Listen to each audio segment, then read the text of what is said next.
Hello! Hi everybody! My name's Cthulhu, welcome to the stream. For those who don't know me, I am a streamer, video creator, SCP author, polymer clay sculptor, artist, singer, songwriter, actor, person on Earth, supposedly. I am also the host of SCP Book Club, which is a weekly, quote-unquote, weekly series that I do from time to time. This series, for those who are unfamiliar, SCP is a collaborative writing project focused around the fictional SCP Foundation, which is an organization which supposedly secures, contains, and protects anomalous artifacts, people, things, phenomena, anything.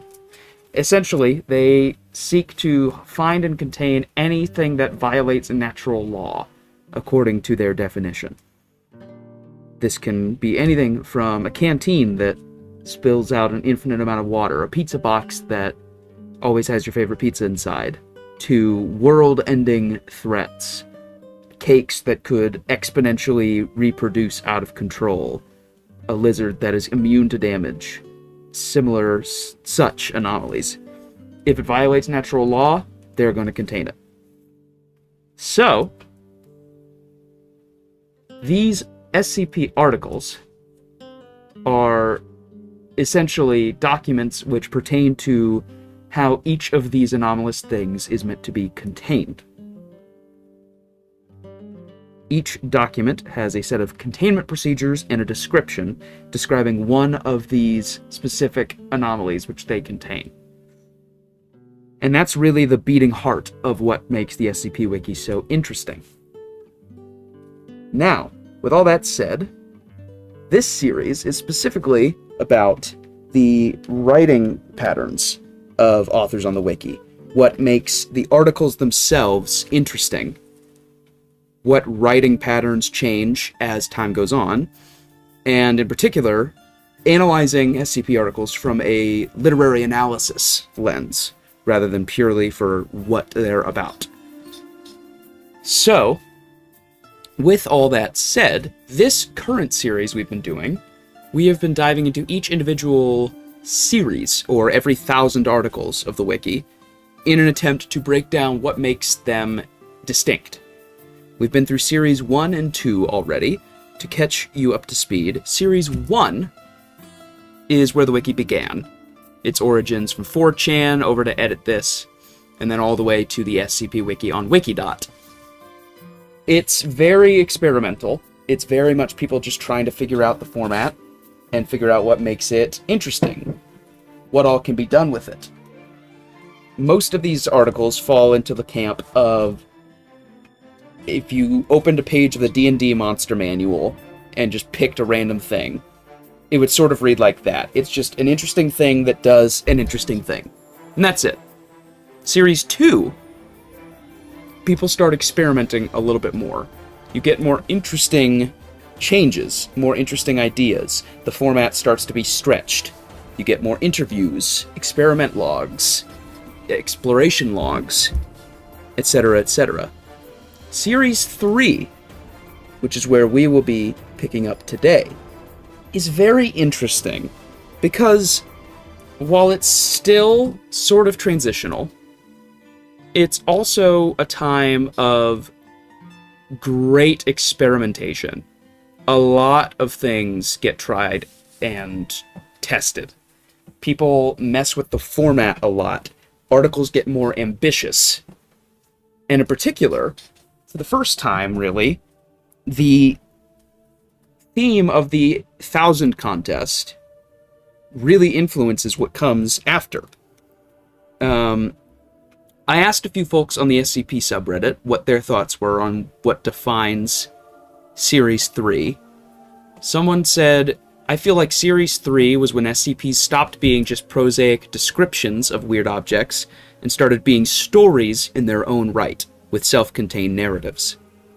Someone else said, high sci-fi concept. Experimentation both in terms of narratives and formats. CSS, the coding language, the formatting of the wiki, started being utilized, but it was still pretty bare bones. First time we had 1,000 series that actually felt, 1,000 article that actually felt like it defined the series, since SCP-1000 didn't indicate anything much about Series 2. Things started becoming interconnected again after Series 2 shied away from cross-linking. SCP started having narratives instead of just describing a thing. However, in its latter years, it became something less definite. Series 3 lasted for 4 years, longer than any series took to be filled up, so its initial theme probably wore off a while in. And this is an important bit of context here. SCP Series 3 took 4 years to fill up. 3.5, really. From December 2013 to April 2017. Series 1 took the longest to fill up total, but that's because it was just getting started out. Series 3, out of any of the post-Series 1 series, easily takes the cake for the one that took the longest to fill. And it's not entirely clear why this is. Some of it may just be because the boom in users from SCP Containment Breach was finally starting to decline slightly. It may just be that interest just waned a little bit. Whatever the case may be, every other series since has taken less than 2 years to fill. And this one took 3.5. So as you can imagine, a series that lasts a year or a year and a half is going to be... There's not going to be as much time for trends to change, for things to get different and get weird. When you have a series that lasts 3.5 years, things can get interesting. Trends are going to change a lot more. There's going to be a lot more variety. And as you can see, from the amount of tabs I have open for this stream, yeah, I think that's a safe assumption. Things get weird with Series 3. This is when I joined the wiki. I came in right as Series 3 began, right when the 2000 contest finished. This was my bread and butter for a long, long time. And boy, Series 3 is just filled with gems, left and right. So without further ado, once I take a drink of water, let us begin. So the SCP-2000 contest, we went over SCP-2000 briefly last time. But again, the theme of this contest is science fiction. Contest rules. Theme, science fiction.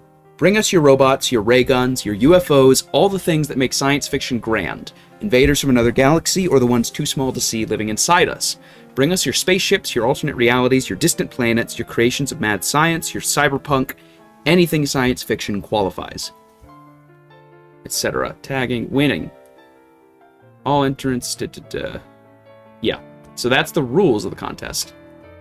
What was not necessarily expected, because again, last time, the theme for the SCP-1000 contest was folklore. The winning article was Bigfoot, there were a few other folkloric articles, and then generally things went sort of back to people doing their own scattered things. This time, not really the case. So let's look at first at SCP-2000, the winner of the contest, and then we'll look at a couple of the runners-up. SCP-2000, we've discussed this last time. It is a Foundation facility in Yellowstone National Park, where essentially the Foundation, it was constructed sometime in the last thousands or hundreds of years for the purpose of reconstructing civilization in the event that an end-of-the-world scenario could not be averted in time to prevent humanity's extinction or near extinction. Since its inception, it has been activated at least twice. Foundation records regarding its construction and history prior to this assumed first use have been lost. Whether this information blackout is the result of accident or design is impossible to determine. To fulfill its primary mission, It is capable of producing 100,000 viable, non-anomalous humans per day, utilizing an underground transit pipe to collect raw material and a memory bank housing data on all known human alleles. This system is capable of recreating any lost human genome or generating as many new and unique genomes as necessary to repopulate human civilization. Humans produced by this process can be advanced to any age desired. After the implementation of the Ganymede Protocol, its security systems will unlock, allowing any Foundation employee to initiate the procedure. If after 20 years it remains inactive, any non-anomalous human will be able to access the facility and initiate the procedure. Once activated, its internal monitoring systems will attempt to locate all personnel of level 4 clearance and assess their condition. After these personnel are revived, security locks will resume normal function. For a complete list of contingency options available, let me access this document. Lazarus 1 will begin when an authorized level 5 employee inputs the desired resume date. The first replacement humans housed off-site must necessarily be informed of its existence and function as they are being created. This strategy allows newly constructed humans to assist in reconstruction and recolonization efforts directly. And skill sets appropriate to reconstruction have been pre-selected for increased prevalence in the first 5 million individuals produced. As global population increases, the process of diaspora and reconstruction will accelerate geometrically, allowing economic and agricultural infrastructure to recover as quickly as possible. It is estimated that the world population, manufacturing capability, agricultural production, and culture can be reset to 2000 CE levels 25 to 50 years after the procedure is implemented.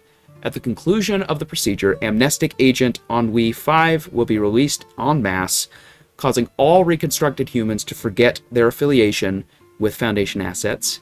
History will then resume from the chosen date. Each procedure will necessarily alter the course of human events due to the enormous complexity of human social interaction. Further research into predictive historical modeling based on observations is ongoing. Following information establishes basic operational parameters.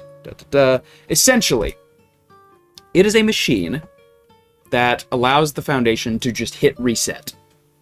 It allows them to repopulate the Earth, rebuild everything, and then just hit play at a certain point in history. Now this is something totally new. In the articles we've discussed from Series 1 and 2, there were implications of humanity as a whole definitely having more power than they think, but the Foundation, in this case, had never been shown to have this level of power and access to resources. The ability to just hit reset, to start over on humanity, is something that we had not seen before.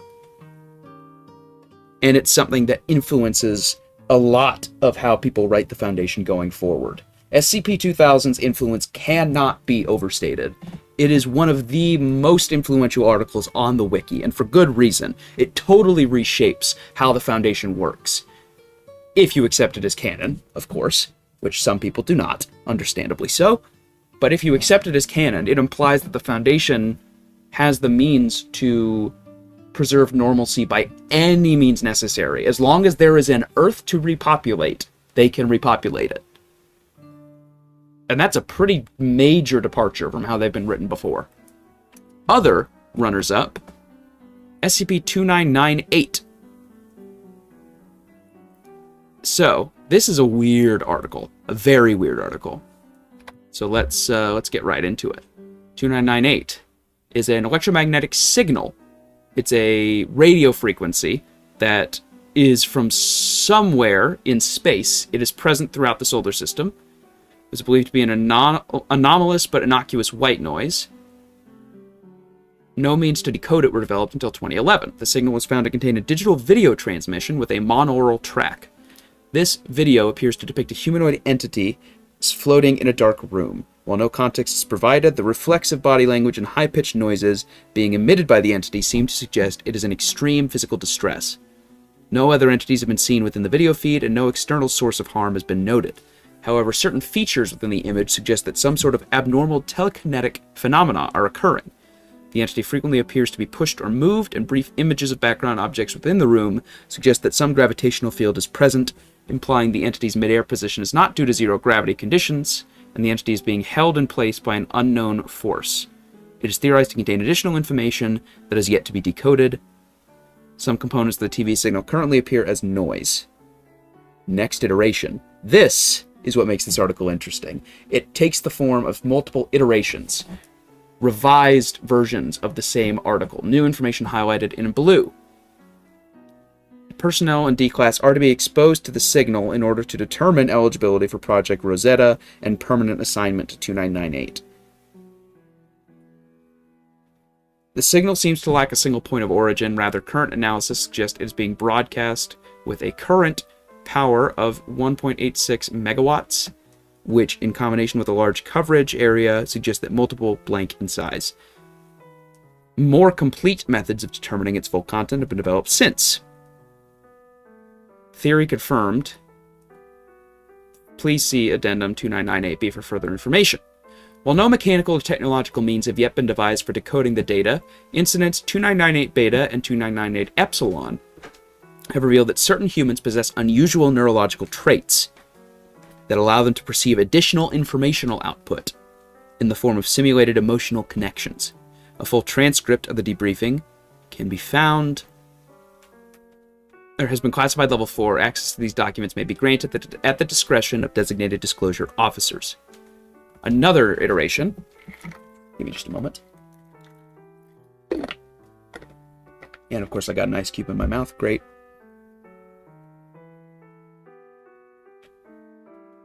There we are. Okay. No other method has thus been Take two. No other method has thus far been developed of determining the presence of a functional Rosetta cluster in humans. Individuals determined to be Rosetta positive are to be exposed for at least 12 hours every day, followed by debriefing to gather more intelligence regarding it and the species responsible for its generation. Signals being broadcast in a fashion that transcends four-dimensional space, merging into conventional space in a three-dimensional grid pattern with transmission points spaced approximately 3 meters apart. As the signal has been found to be ubiquitous by every receiver capable of detecting it, both on and off Earth, it is presently believed that it may be broadcasting throughout the universe simultaneously. In addition to the video and audio tracks, an additional component of the signal is perceivable only by individuals possessing a specific abnormal nerve bundle. Individuals possessing the nerve bundle report hearing an unusual high-pitched sound alongside the monaural audio of 2998, then begin experiencing a form of mesial temporal lobe epilepsy characterized by complex partial seizures. During seizures, they begin speaking in a form of glossolalia, speaking near constantly without any apparent meaning. The glossolalia will develop over time into a more coherent messages. The nerve bundle has been nicknamed the Rosetta Cluster by the Foundation Medical's Research Division due to the ability of individuals in possession of it to translate the signal's otherwise indecipherable components. And then you get interviews. They brought me in to clean the room. One guy was sitting and watching TV. I didn't know what he was watching. They told me it was a seizure afterwards. It was more like one of those dreams you have when you're a kid, you know? When you're really sick and they give you NyQuil or something. It was like real life, but everything was just huge all around me. I can't remember a lot of details. You repeated certain phrases several times. May I ask if you recall any of them? You can, sure, but I doubt I can help. All glory Adidal. All glory Adidal. What does, and then he starts slurring, all glory Adidal, all power, all fall before Adidal, all light bends, all sound spreads, all glory. I remember some of what it was. It wasn't like seeing or hearing so much, it was just feeling. I felt something large, so large, above me, all around me. It was looking at the universe with it was this feeling, like when you have plants inside on a windowsill, yeah? And you see them growing and you feel like you have a part in it, but it's just so beneath you, so small. It was the way you feel when you're a kid and you do something cute and you watch your dad smile at you.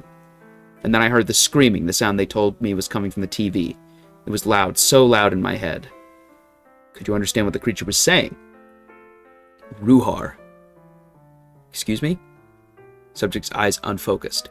The accursed was known as Ruhar before its crime. It knows no sound but screams. Experienced nasal hemorrhage and lost consciousness. And then another one. Could you describe your experience? I was brought in as part of a focus group, I guess. turned on the TV and showed us what was going on. It was like I got drunk all at once, super fast.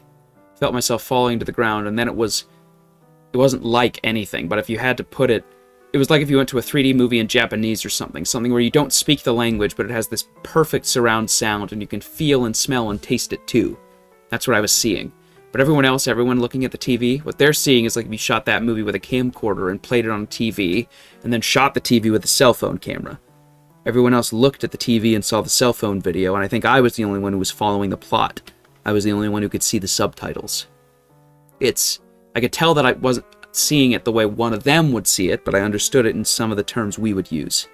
I saw this movie about this guy, this big shot guy, like a Capone, a shot caller, somebody with the kind of power where you can't even imagine how far he can reach. I keep calling it a he, but I don't think they got men and women like we do. And along comes this other guy in the neighborhood. If the first guy's like a Capone, this is somebody who wants to be Bugs Moran, right? Challenge the big man on the block. Prove he ain't all he says he is. But this wannabe guy, he knows he'd be crazy going after the Capone guy himself, right? So he goes after the guy's family, hopes to send a message. What did he do?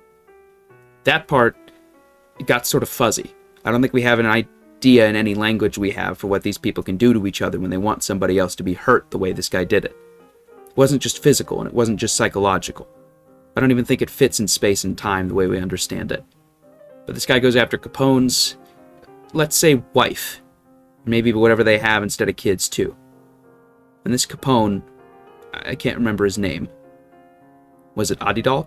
Adidal knows all and sees all. All praise to Adidal that knows us. All praise to Adidal that sees us. All glory.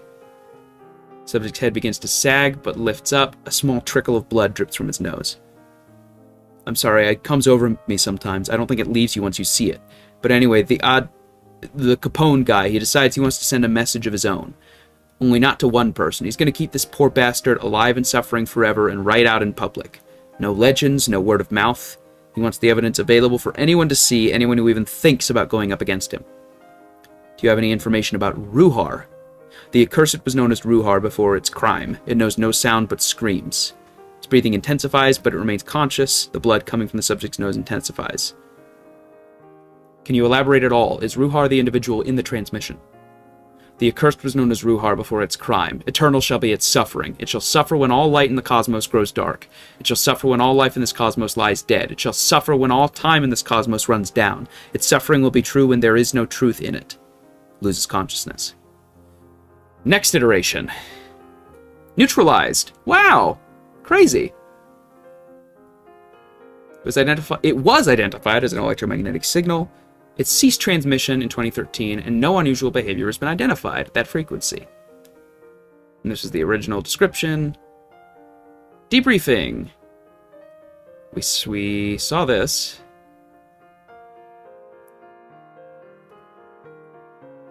Yeah, these are all the logs that we just read. Incident Zeta.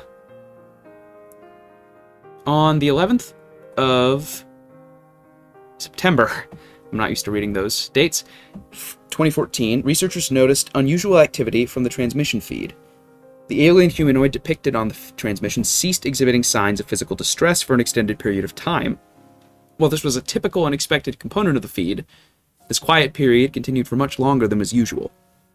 During the quiet period, the 8 D-class individuals being exposed, in accordance with Project Rosetta, experienced simultaneous tonic-clonic seizures, events that have not been previously noted by 2998 researchers.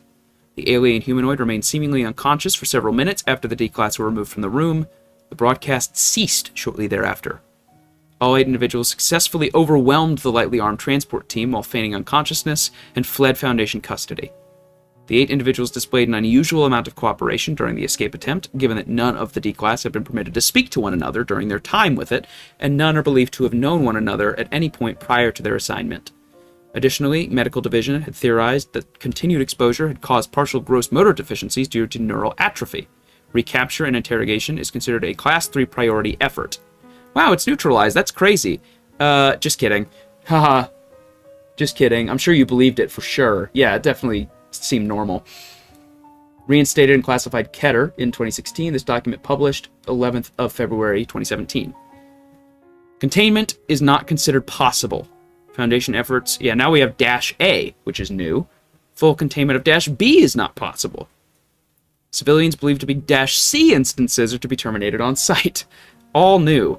Identifies all anomalous phenomena associated with the extraterrestrial incursion into translunar space. -A describes the alien object occupying the Earth-Moon L5 position. The object consists of 512 spheroidal pods linked to a central cylindrical axis by flexible tethers. -B describes all electromagnetic signals emanating from -A. These signals often vary in frequency, amplitude, and wavelength. -C describes all humans that have been exposed to -B and are operating under the control or influence of -A. Currently comprises 3,400 individuals, not including 5,238 individuals captured or terminated by Foundation authorities. Appears to possess a series of motivations, including the data expunged. See document 2998. That. 5 instances have been captured alive in the 2 months since the alien incursion. 3 of these instances were able to commit suicide through various improvised means. 1 of these instances was uncooperative and succeeded in destroying her vocal apparatus and causing herself sufficient brain damage to render her uncommunicative. C-Gamma was successfully captured and transferred for interrogation. The following interview was conducted by Barbara Whitman. No intelligence retrieval technicians were available to conduct the interview. Can you enter your name into the record? Subject is bleeding heavily from the nose and ears. No name you what we. Body shell. Name it not know. No name we. Can you describe the function of the object in orbit around our planet? No planet you. Planet Bleeding intensifies. Planet Adidal. You Adidal. All Adidal. Adidal you praise. Adidal you praise will. Adidal all praise will. Can you describe the reason for your entry into our solar system? No solar system you. Solar system Adidal. All Adidal. Why are you here? Darkness here. Scum here. It Adidal hurt here. It Adidal hurt come back. It Adidal hurt more. It Adidal hurt all time. Adidal make Ruhar hurt. Ruhar is here? How? No name we. Sometimes body we. Sometimes thought we. Idea we. Ruhar idea make here. Ruhar idea in one here. Again, how is the fugitive here? Adidal Ruhar hurt. Adidal Ruhar hurt make idea not make out. Make out other place. Ruhar idea not leave. You make Ruhar leave. You look Ruhar. Thing in you. Thing in you, good idea us live. Ruhar one us. Ruhar leave into you. We leave into you. We Ruhar look will. We Ruhar find will. You in way. You in way we forget. You forget us? What does that mean? Idea you, we forget. Idea you, we make forget. You in way, we idea, you make forget. Make forget all time. No one idea you remember. We make you gone. We make you no place. Site-203 was attacked and overwhelmed by -C instances 4 hours after the conclusion of the interview. So, for those who cannot tell what the hell that was, this entity is saying the whole universe is Adidal.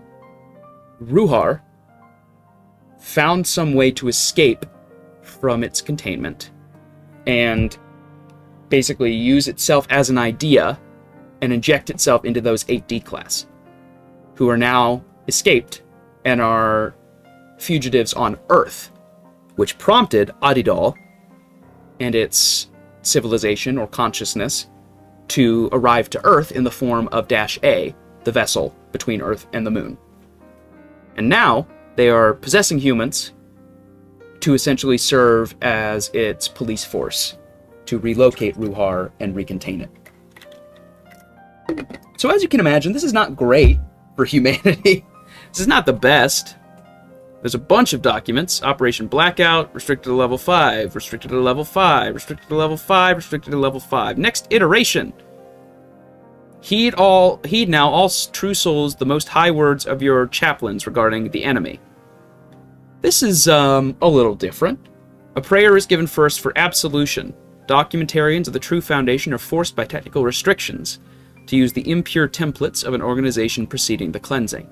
Focus your hearts on the content of the message and do not allow the heresies of the impure dead to influence you.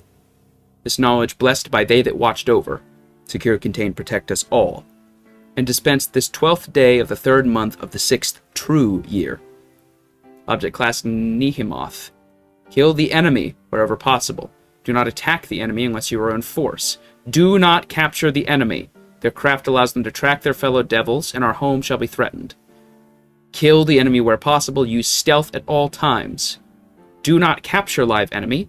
Their masters can track them to our home if they are alive. The Crusaders most successful in capturing enemy each month will be rewarded with increased rations. Do not listen to the enemy. His lies are poison to Crusaders of the True Foundation. -A is the enemy. The enemy's soldiers take the form of beings of a similar shape as humans, appearing entirely black, suspected to be the curse of Ham incarnate, with a hardened, non-segmented carapace. The anatomy of enemy soldiers is not understood. Rumors of their internal anatomy spread or gathered from the enemy are considered level 2 heresies. -B is the enemy. Consists of those humans seduced by the song and signals of the enemy into joining their ranks. The vast majority of the enemy were recruited during the airwave corruption. So, if you're keeping track, this is almost certainly written by Ruhar, not Adidal. -A is the enemy.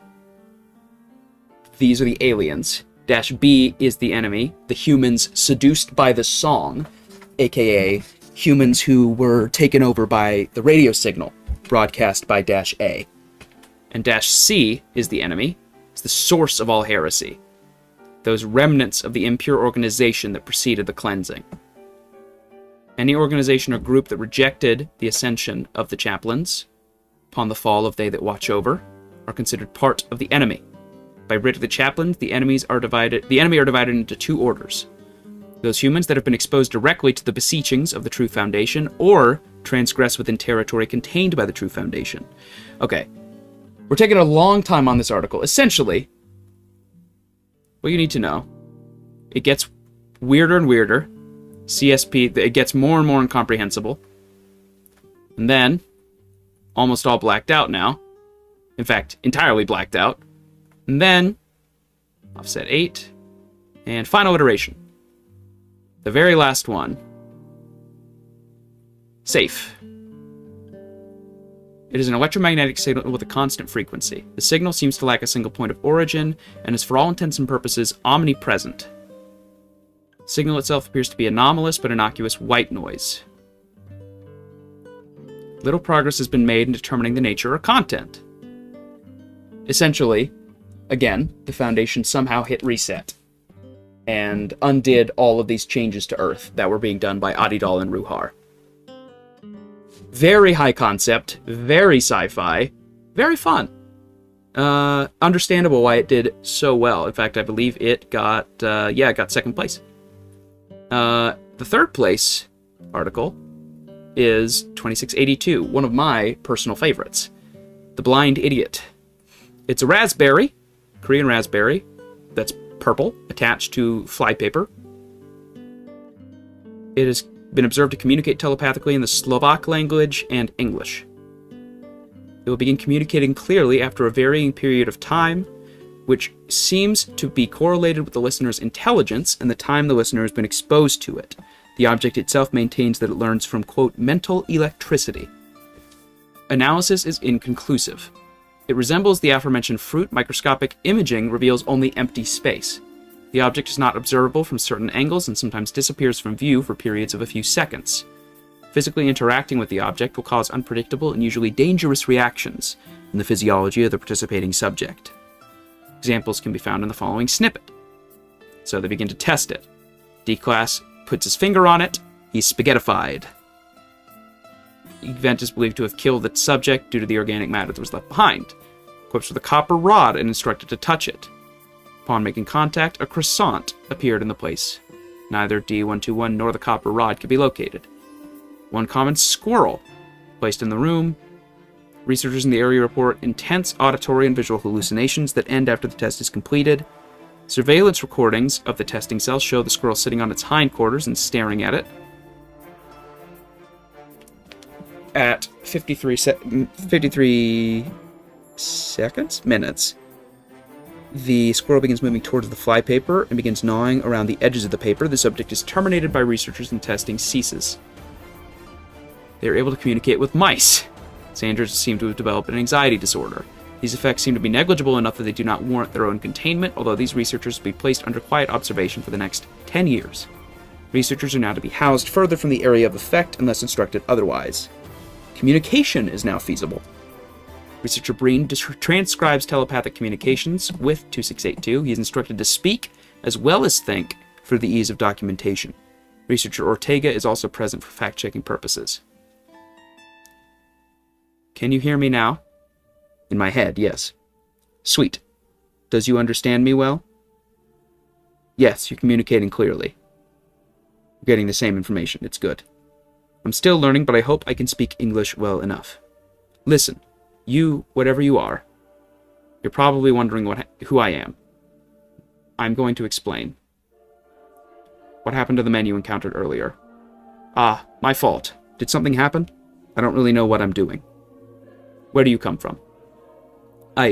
Sorry, I should have said that first. It's a bit awkward explaining this. Most of the time the electricity isn't very receptive, but you're all easier to talk to. That's fine, continue. I'm from the Limbo. Please clarify. Sorry again. It's a name for the spots in between the mesh. Mesh? Would you mind if I just started from the beginning? No. Thanks. Okay. Well, the sun that birthed our planet was born itself 90 Can you begin a bit later? Let's talk about you recently. Sorry. Wait, too early? Oh, height of our civilization. Is that a good starting point? Good. Great. Sorry again. Yes. Okay, at a certain point in our history, the philosophers were searching desperately for new knowledge. The problem was that we'd gotten so far already. With all knowledge gathered, there was nothing left to know, no questions to ask save for sensitive things. Even the study of the wisdom we had reached its end. We were all very upset. See, we began experimenting with the occult. We did silly things because there was nothing else to do. But it turns out there were things we never gave the chance to be real. God was hiding from us, we found. He was afraid. We ran experiments on it and extracted its knowledge. We used the knowledge to play with the rules of the universe and create new universes with new rules within our own. But then there was really nothing left to know. With nothing left to do, our only choice was to leave. Harvest knowledge from alternate dimensions. We collaborated for a super long time. What are you exactly? I am the fruit of this tangent universe and the dimension in which it was contained in. I am everything that was. There are no more things left in the place you came from? No. There were a few holdouts, floating through the dead universe, gathering photons like whales. Good for them, though. They seemed happy. How did you come to your present condition?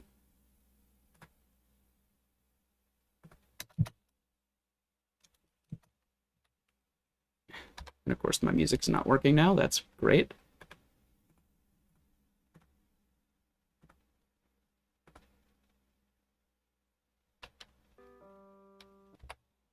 There we are. That was weird. I don't know why it stopped doing that. Okay. I forced myself through the barrier of quanta. I fell through limbo. I fell for a long time. There were tons of things. I couldn't begin to make sense of any of it. Just moats and deserts of hopeless nonsense. I stopped. I feel ashamed that I'm so relieved, just having someone to talk to. What are you made of? How did you accomplish this if what you're saying is true? I am the last product of our science. Ultimate knowledge. The final fruit of a universe. The last thing. How do I explain this to you? I can barely understand your simple language patterns. I'm computing with the chaos of limbo, but I am blind to everything but your electricities. Do you understand how frustrating this is? Help me, please, friend. I'm stuck here. My purpose is to gather knowledge. I will find the roots of infinity at the end of the mesh. I will share my knowledge once I've reached the end. You should free me from this device that you've constructed. I am unsure of the composition of this device and lack the power to free myself. Do you know anything about the device you were attached to? I have no idea, sir. Please give me the knowledge of it. What is it? How did you find the means to contain something you never knew of? This is mind-boggling. How have you dulled my extroverted sense? What is this material that causes this kind of stillness? I am powerless against it.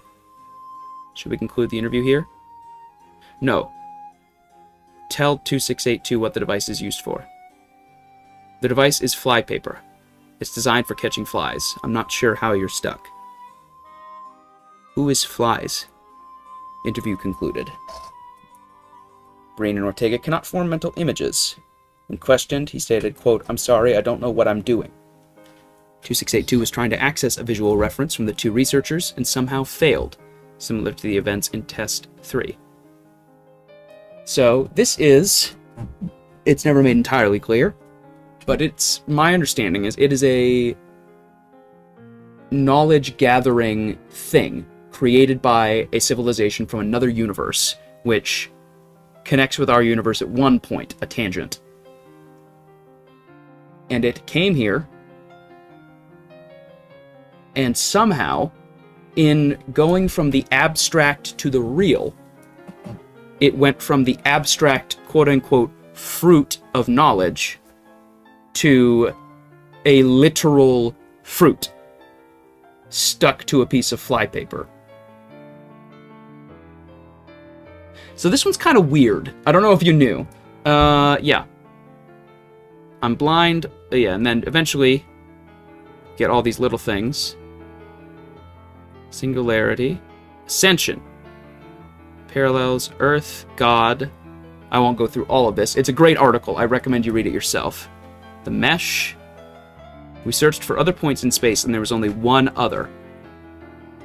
Only a few entities were left behind.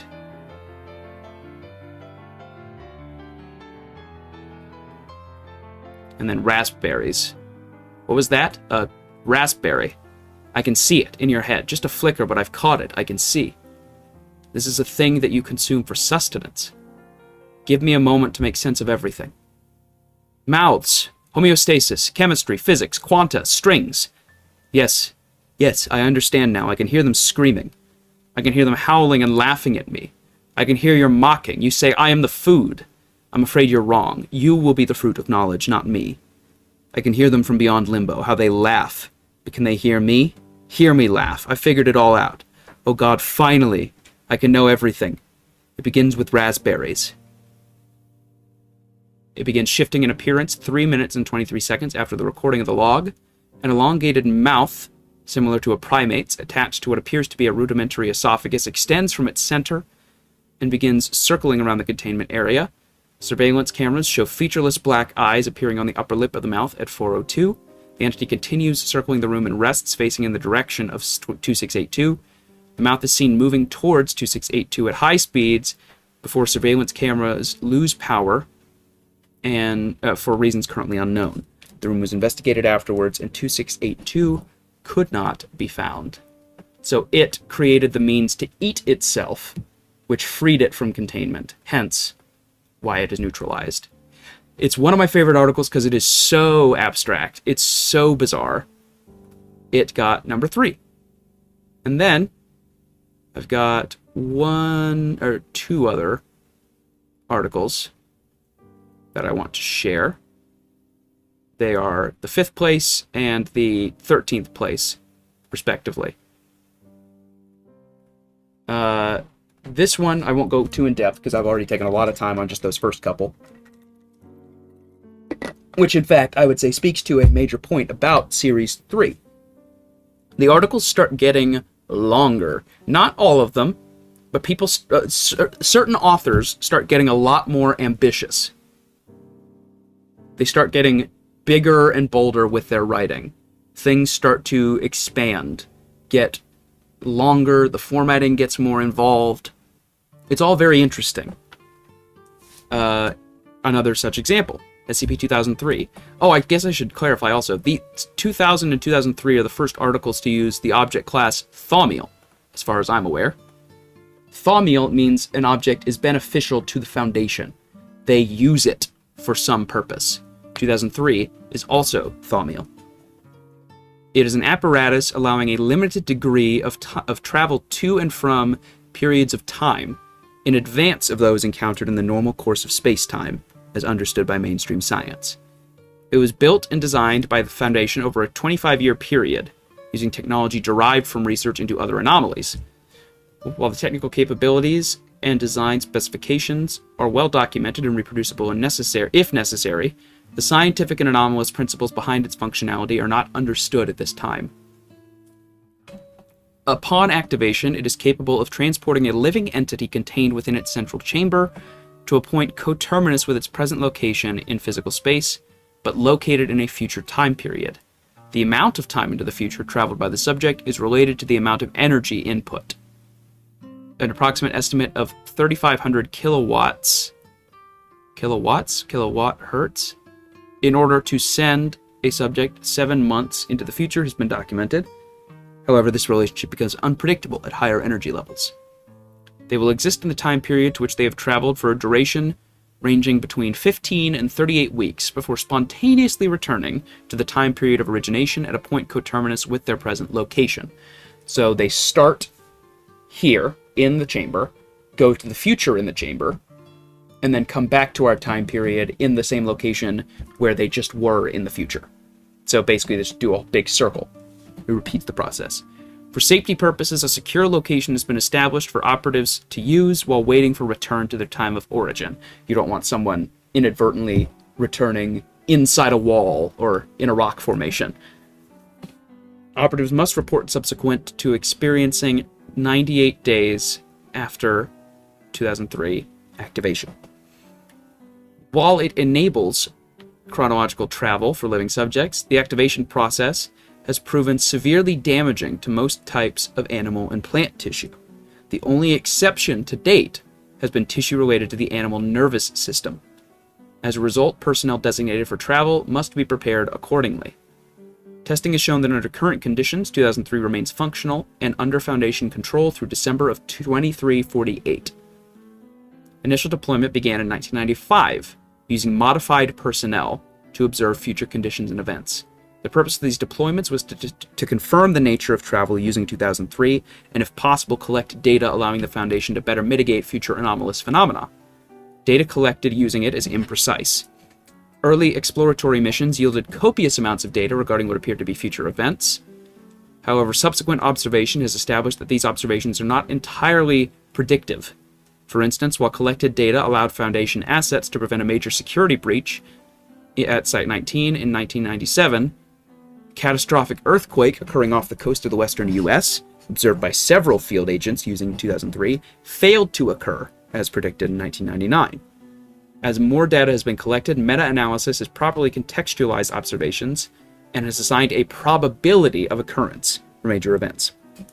So essentially, this sends you into the future and shows you a possible outcome, something that could happen. And it's up to the present-day Foundation to determine that probability of it happening and plan accordingly. Certain individuals appear to affect causality disproportionately. Few cohesive futures are tolerable to the continued beneficial existence of humanity.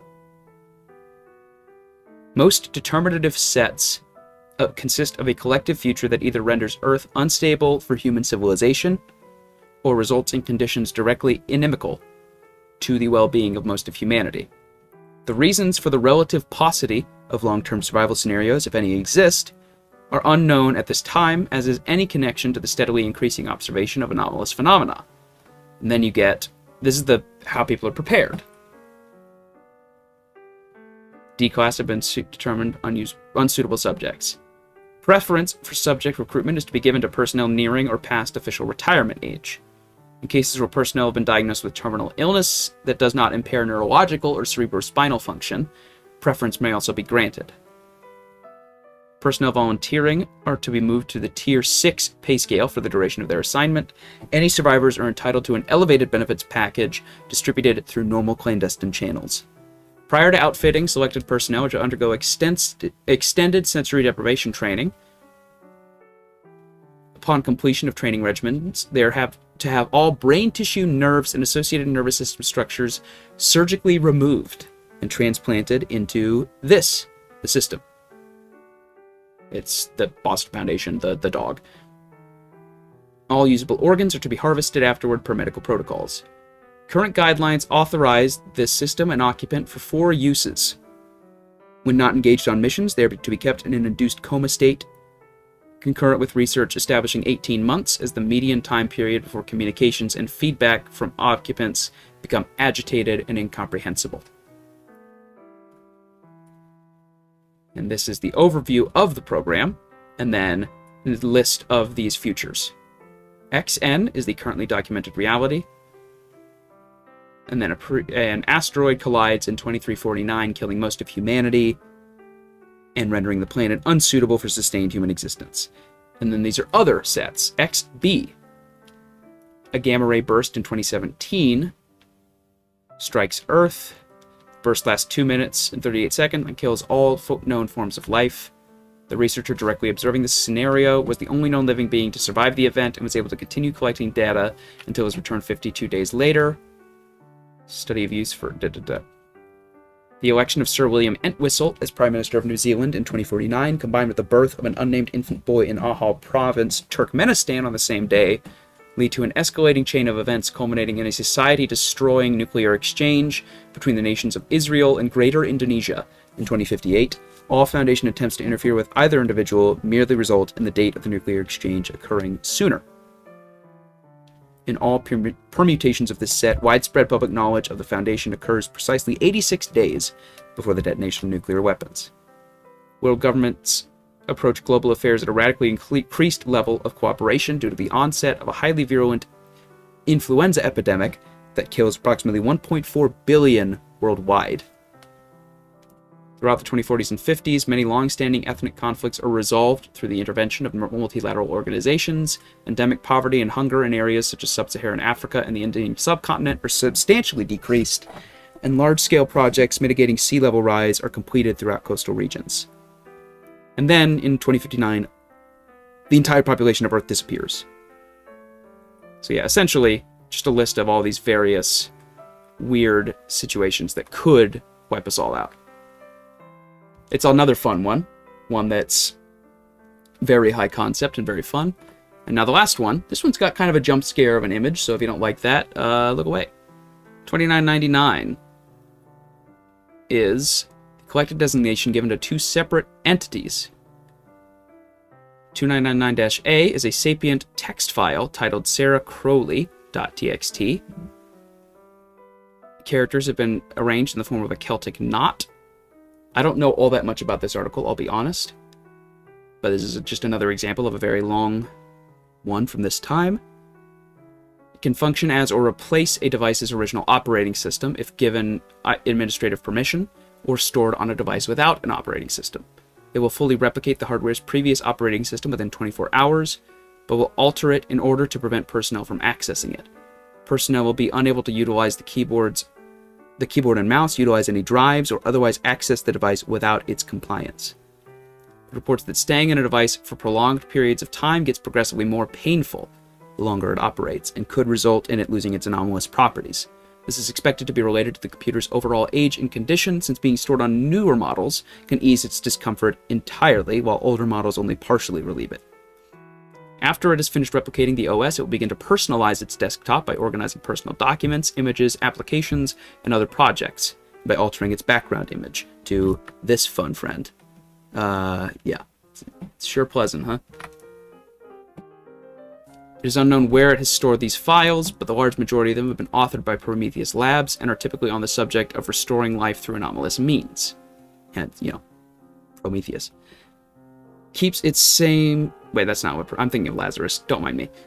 It keeps its same background image, which appears to be a young female humanoid with features similar to that of a white rabbit. And then -B is a taxidermied sapient skeleton of a black adolescent house cat. It is held together through various methods, including leather straps, black tape, string, and superglue, partially composed of common yarrow. It refers to itself as Dr. Stuart Hayward and was created by -A. It causes alterations in video equipment when in view, including the addition of subtitles. In addition, the appearance of any person who is shown in the video will be significantly altered. The subtitles added to the feed are the intentional alteration by -B, which is typically used for communication purposes. All other alterations appear to be involuntary. Subject's appearance will be altered so that they will appear heavily disfigured, etc. Visuals created are only visible through video surveillance and do not appear to subjects viewing it directly, or in still photography. It's very durable and is capable of rapid self-repair. It requires a diet of yarrow, which prevents it from falling apart and ceasing anomalous properties.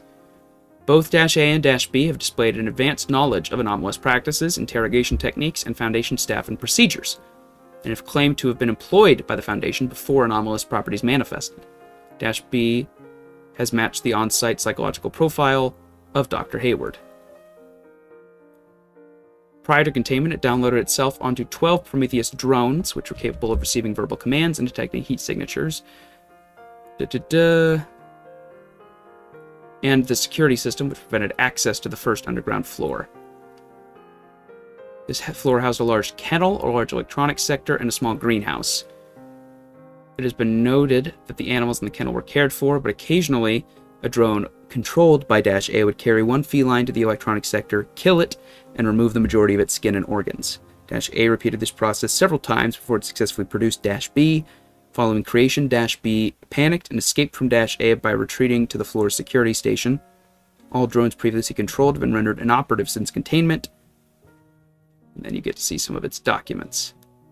This is its text file. So there's the Celtic knot.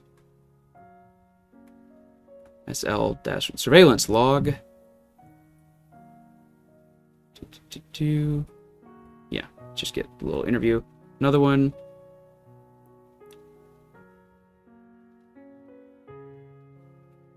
-B left and can now be seen pushing A's laptop from the desk onto the booth swivel chair and then pushing the chair into the room. This process takes 5 minutes and 9 seconds to complete due to its lack of strength. -A can be heard screaming when dropped from the desk to the chair. Oh shit, let me catch my breath from that. I could have died from that, you idiot. Don't be a baby. It was safer than it looked. Give yourself a moment to catch yourself. Breathe if you can. I have some things in mind. Have you seen anybody, preferably humans? Oh, this is all just from the Prometheus Labs stuff. And then they just start singing. Just like 40 years ago. It's a real shame you can't actually hear me, though.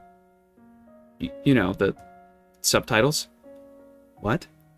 The words appearing at the bottom of your vision, presumably. Wait, are you saying you could actually hear me this whole time? Well, I can hear you for as long as I can see you. It's about subtitles. Alright, I know I'm not actually speaking right now since I can't hear myself, so either I have some kind of mind-altering effect too, or you can hear me because you're you and on that thing. I guess it'd explain how I can hear you without vocal cords. Huh. Well, I'm sure the Foundation will be able to find out if we ever get out of here. You really think that turning ourselves into the Foundation will be the right thing to do? I mean, you know that the first thing they'll do is separate us. Wouldn't you rather not be in some cell? Sarah, consider what we are. If we somehow manage to escape, I think they'll be able to catch an immobile laptop and a kitten. Besides, I'd rather have them find us than anyone else. They're better for us than any other group dead set on catching things like us. Plus, it's for the best. Don't want to let the public know just yet. Etc. And then one last log, which is restricted. Approach the security console.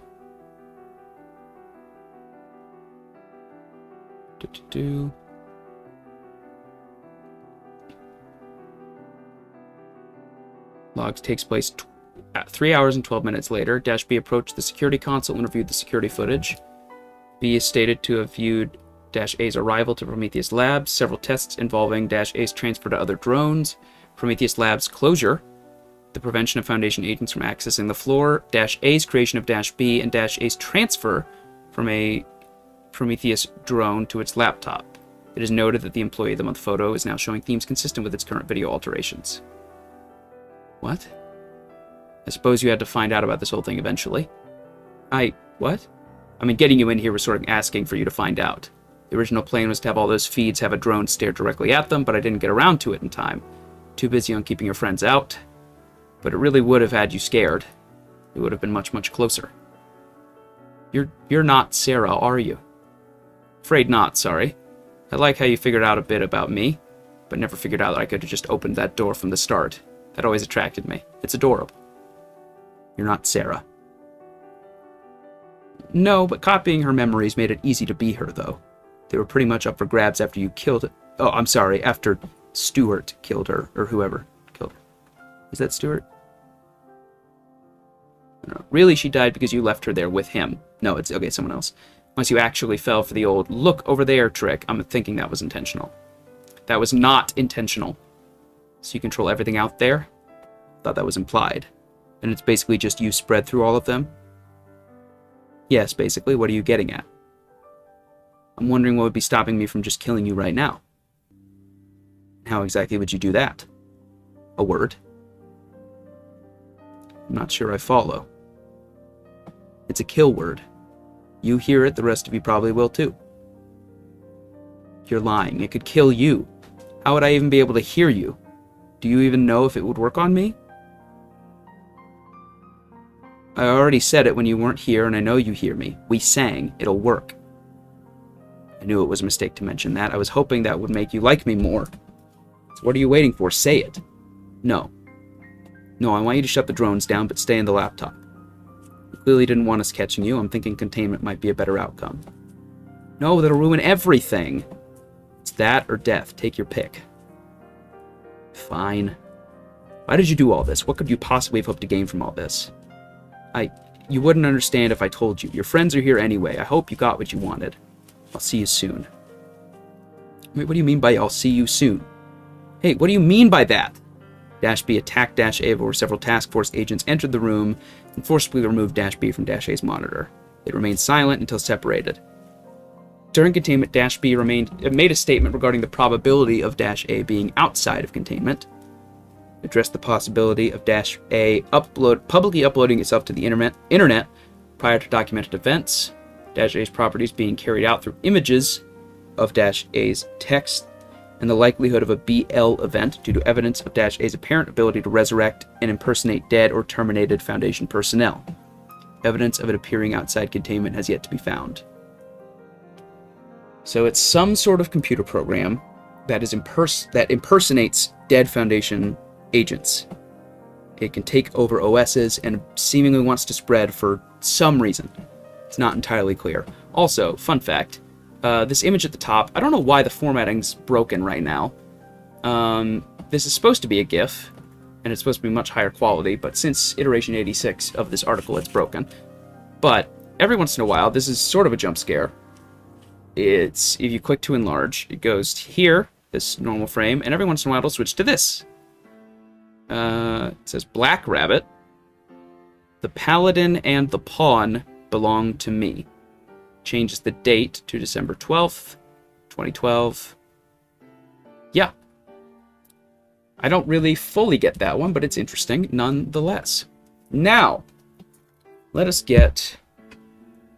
Forget if this... Yes, this is past the contest. Since we spent an hour just talking about the contest, and we still got all these to go, yeah, let's dive right in. We get some other relatively shorter articles, but still somewhat high concept. 2200. Dash 1 is a sword, composed of silver and copper. Dash 2 is the human individual who is currently bonded. Cannot separate themselves from the sword, and any attempt to forcibly remove it will result in the immediate death of the subject. It anomalously relocates into the hand of another individual after the death. There's no apparent limit to the distance it can travel when transporting itself. It appears to selectively bond with subjects that share a similar set of traits, which suggests that it may be intelligent to some degree. Will cause subjects to suffer from an anomalous form of argyrosis, a skin condition caused by high quantities of silver in the body, which causes their skin to rapidly develop a distinct blue hue. If a subject does not end a human life for an extended period of time, the sword will relocate itself. They immediately experience heightened epinephrine and testosterone levels, and immediately gain an understanding of it in its entirety. These factors, combined with the subject's background, have invariably resulted in it killing those around them with the sword. Dash 3 is a 50 kilometers squared area of land. Whenever a person is killed by -1, a likeness of the individual formed out of an anomalous silver-based alloy, -4, will appear in -3. Despite being made of inorganic material, instances are fully animate and capable of vocalization. Interviews have shown that these instances share the personality and memories of the victim they resemble. Because of their metallic composition, they cease aging after their conversion and are resistant to physical damage. They do not need to eat, drink, or sleep to sustain themselves, but many perform these actions if they so choose. Instances that leave -3 will cease animation upon setting foot. Instances seem to be innately aware of the dimensions of the safe area.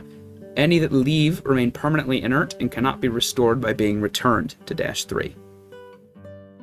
Characteristics of the people who wield the sword: between 15 and 45 years of age, physically active, strong fear of death, negative view of what happens after death, and psychological/emotional instability. Then there was an interview. Saw a place where people could live forever. Got caught by the cops. Not a psychopath or anything. Yeah. Okay, you get the idea. A very relatively simple anomaly, but still interesting nonetheless. 2006, another relatively simple one. This one is Keter, in fact. This one by Weizhong, I think. It's an anomalous spherical entity, roughly 50 centimeters in diameter when in its default state. Its stated goal is to cause feelings of fear and or horror in as many humans as possible.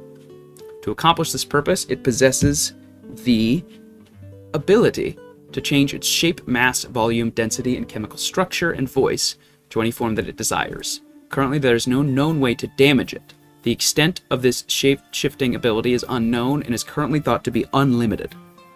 It has demonstrated a fondness for taking the forms of various entities and villains from the various horror and science fiction movies it has witnessed. The most common form it has taken is that of Ro-Man from the 1953 movie Robot Monster. It is capable of speaking even when it possesses the form of an entity that is normally unable to speak. It will generally attempt to startle and or scare any individual it comes into contact with, but after doing so will become affable and friendly. The reason behind this is currently unknown. It is a poor judge of concepts that cause fear in humans and constantly searches for new methods with which to accomplish this goal. This poor recognition extends to recognition of emotions in humans, as it is incapable of distinguishing between subtle differences in emotion that would be obvious to a human. Will not read the interview. I've been getting reports of some of the lax behavior. Many personnel have been heard laughing at it during surveillance when it watches a new movie, or when it attempts to scare individuals. Some personnel have been heard questioning why it's classified as a Keter entity. I am here to remind you that a Keter entity is a Keter entity, regardless of how innocuous it may seem. No, it is not a rampaging demigod, nor is it a regenerating super lizard. However, it possesses the same level of danger as any other Keter it has contained.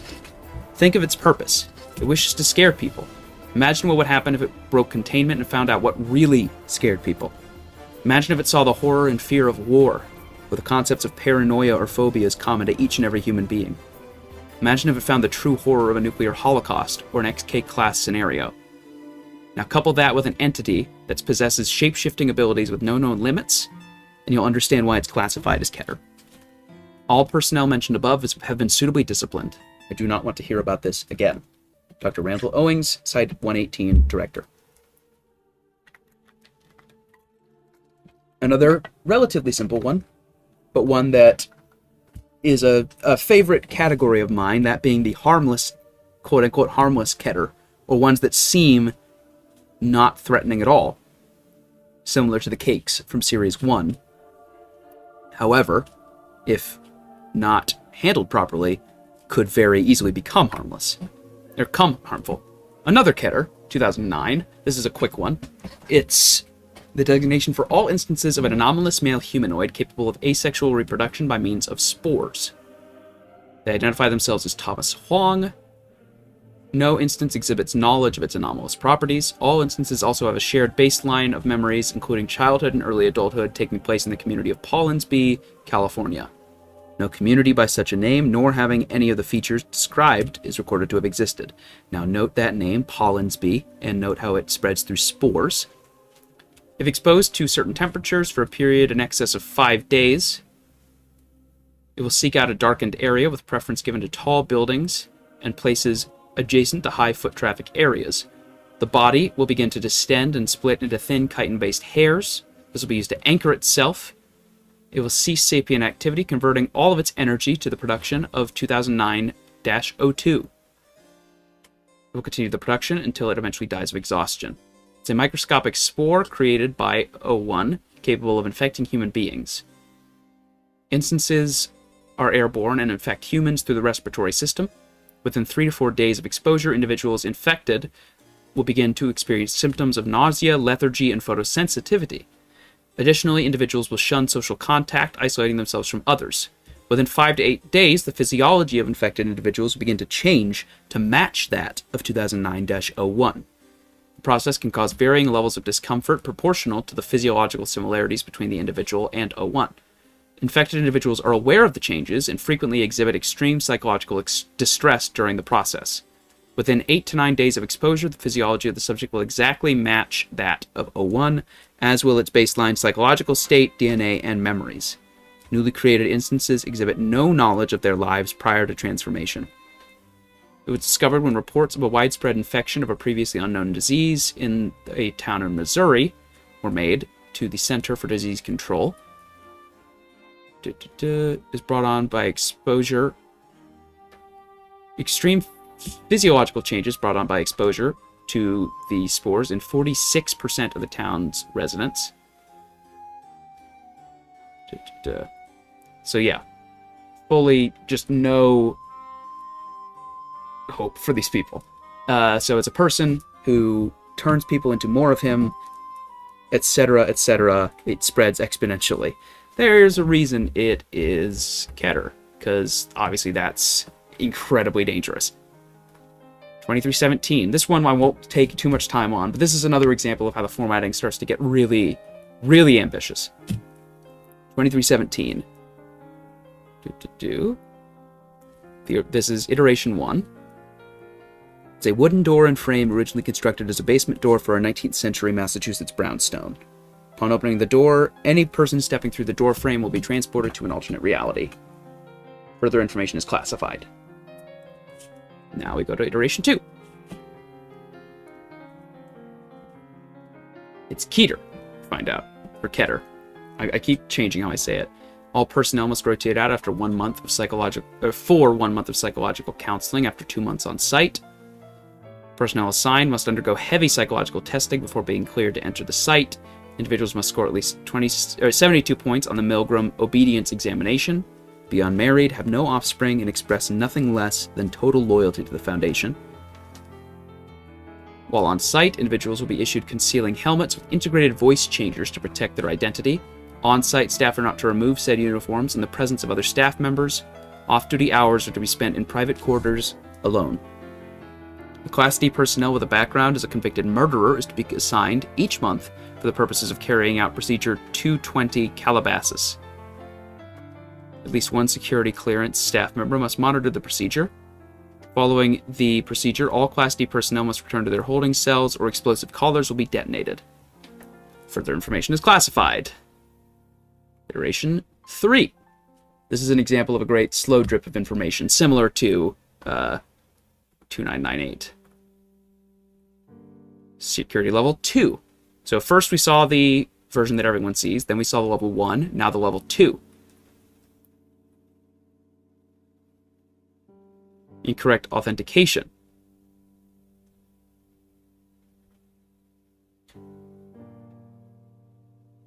I'm not sure what changed.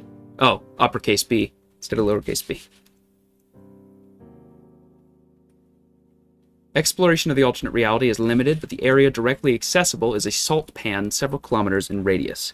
A circle of 7 pillars are positioned in a 10-meter diameter circle, approximately 10 meters directly in front of this door. Each pillar is approximately 1 meter in diameter and 7 meters tall, constructed of marble and engraved with a series of intricate reliefs.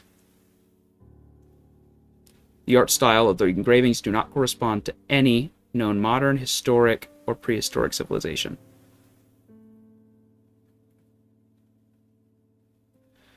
And then Procedure 220 Calabasas is ritual to be performed at solar noon each day. Performing Procedure 220 Calabasas requires the following: data expunged. Failure at any point to properly perform it may result in an end-of-the-world scenario. So this is why the containment is so lengthy, because this is sort of important. Should any mishap or failure occur, all personnel are to return immediately through 2317, closing the door behind them. The containment chamber will be immediately locked down, and a level 2 emergency will be declared and reported to the O5 Council. Further information is classified. Level 3. Prior paragraph revised as follows. One staff member will be assigned each month as D-class personnel in order to act as assistant to the primary celebrant. Personnel without security clearance of level 3 or higher will be told that the assistant is a D-class personnel, chosen from the normal pool of Class D candidates. All persons directly involved with the procedure are to be informed of this fact. No personnel shall be authorized to assist without first being clearly briefed that the assistant is not, in fact, Class D, and should not be terminated in the event that they disobey direct orders from the guards. So they put the explosive collars thing in there as a misdirect. Performing the procedure requires the following. 2 armed Foundation security personnel with security clearance of level 3 or higher, hereafter referred to as guards. 1 Foundation personnel with security clearance of level 4, hereafter referred to as celebrant. 1 Class D personnel as specified, hereafter referred to as assistant. Data expunged. 1 obsidian-edged knife. 1 silver aspergillum. Oh, used to sprinkle holy water. And aspersorium. I should have looked this up before. Oh, it's a basin for holy water, filled with at least 500 cc's of holy water. That's a very funny sentence. The idea of measuring holy water in cc's makes me happy. Celebrant guards and assistant open the door, step through, and enter 2317 Prime. Assistant will enter first, followed by guards, followed by celebrant. Guards will at all times maintain situational awareness of assistant and should be prepared to prevent escape with deadly force. Beginning with the pillar closest to and in line with 2317-A, celebrant circumambulates -A through -G, proceeding counterclockwise at an even and measured pace. At every other step, celebrant will scatter holy water using the aspergillum and aspersorium in the direction of the circle's center. Upon completing 1 circumambulation, celebrant scatters holy water over the head of the assistant and recites the following phrase. Data expunged. Assistant then circumambulates -A through G in a clockwise direction, scattering the mixture of blood. So things are probably not going to end well for the assistant. Or for the celebrant, whoever, somebody. Upon completing 1 circumambulation, assistant walks to the center of the circle of stones, pours the remaining mixture of blood and water onto the discolored patch of salt and sand in the center. All materials are gathered up, the obsidian knife is secured, and all personnel return through 2317, which is subsequently closed. Then we know all this. Now it's secured to level 4. So we see different people logging in every time. Sometimes I feel like a motherless child.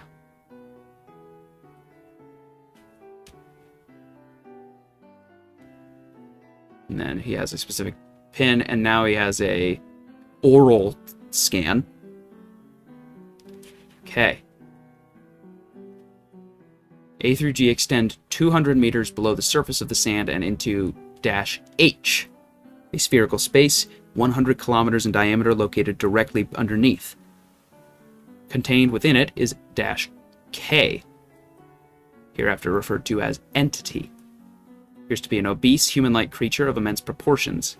Estimated height, if fully erect, is over 200 kilometers. Horns resembling tree branches sprout from its head, which lacks a lower jaw.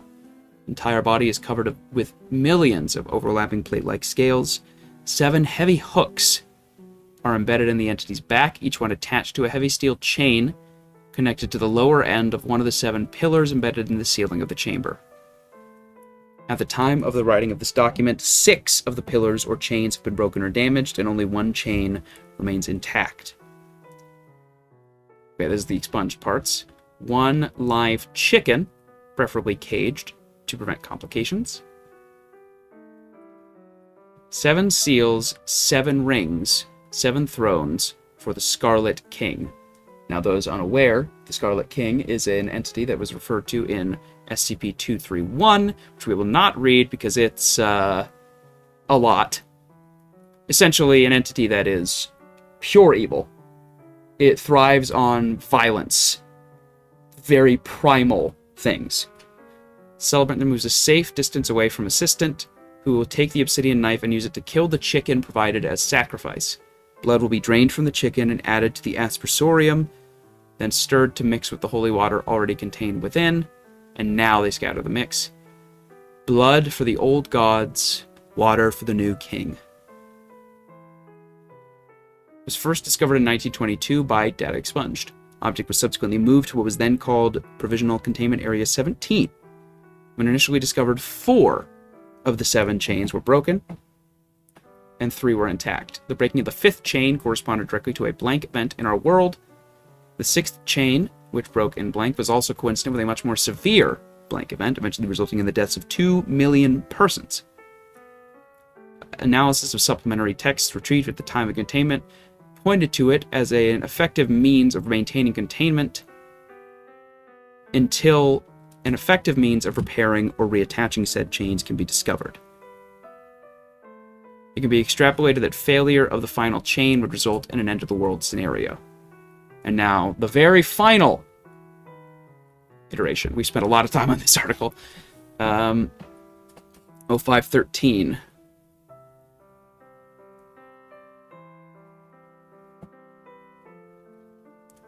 Operational Overseer. And then we get some details here.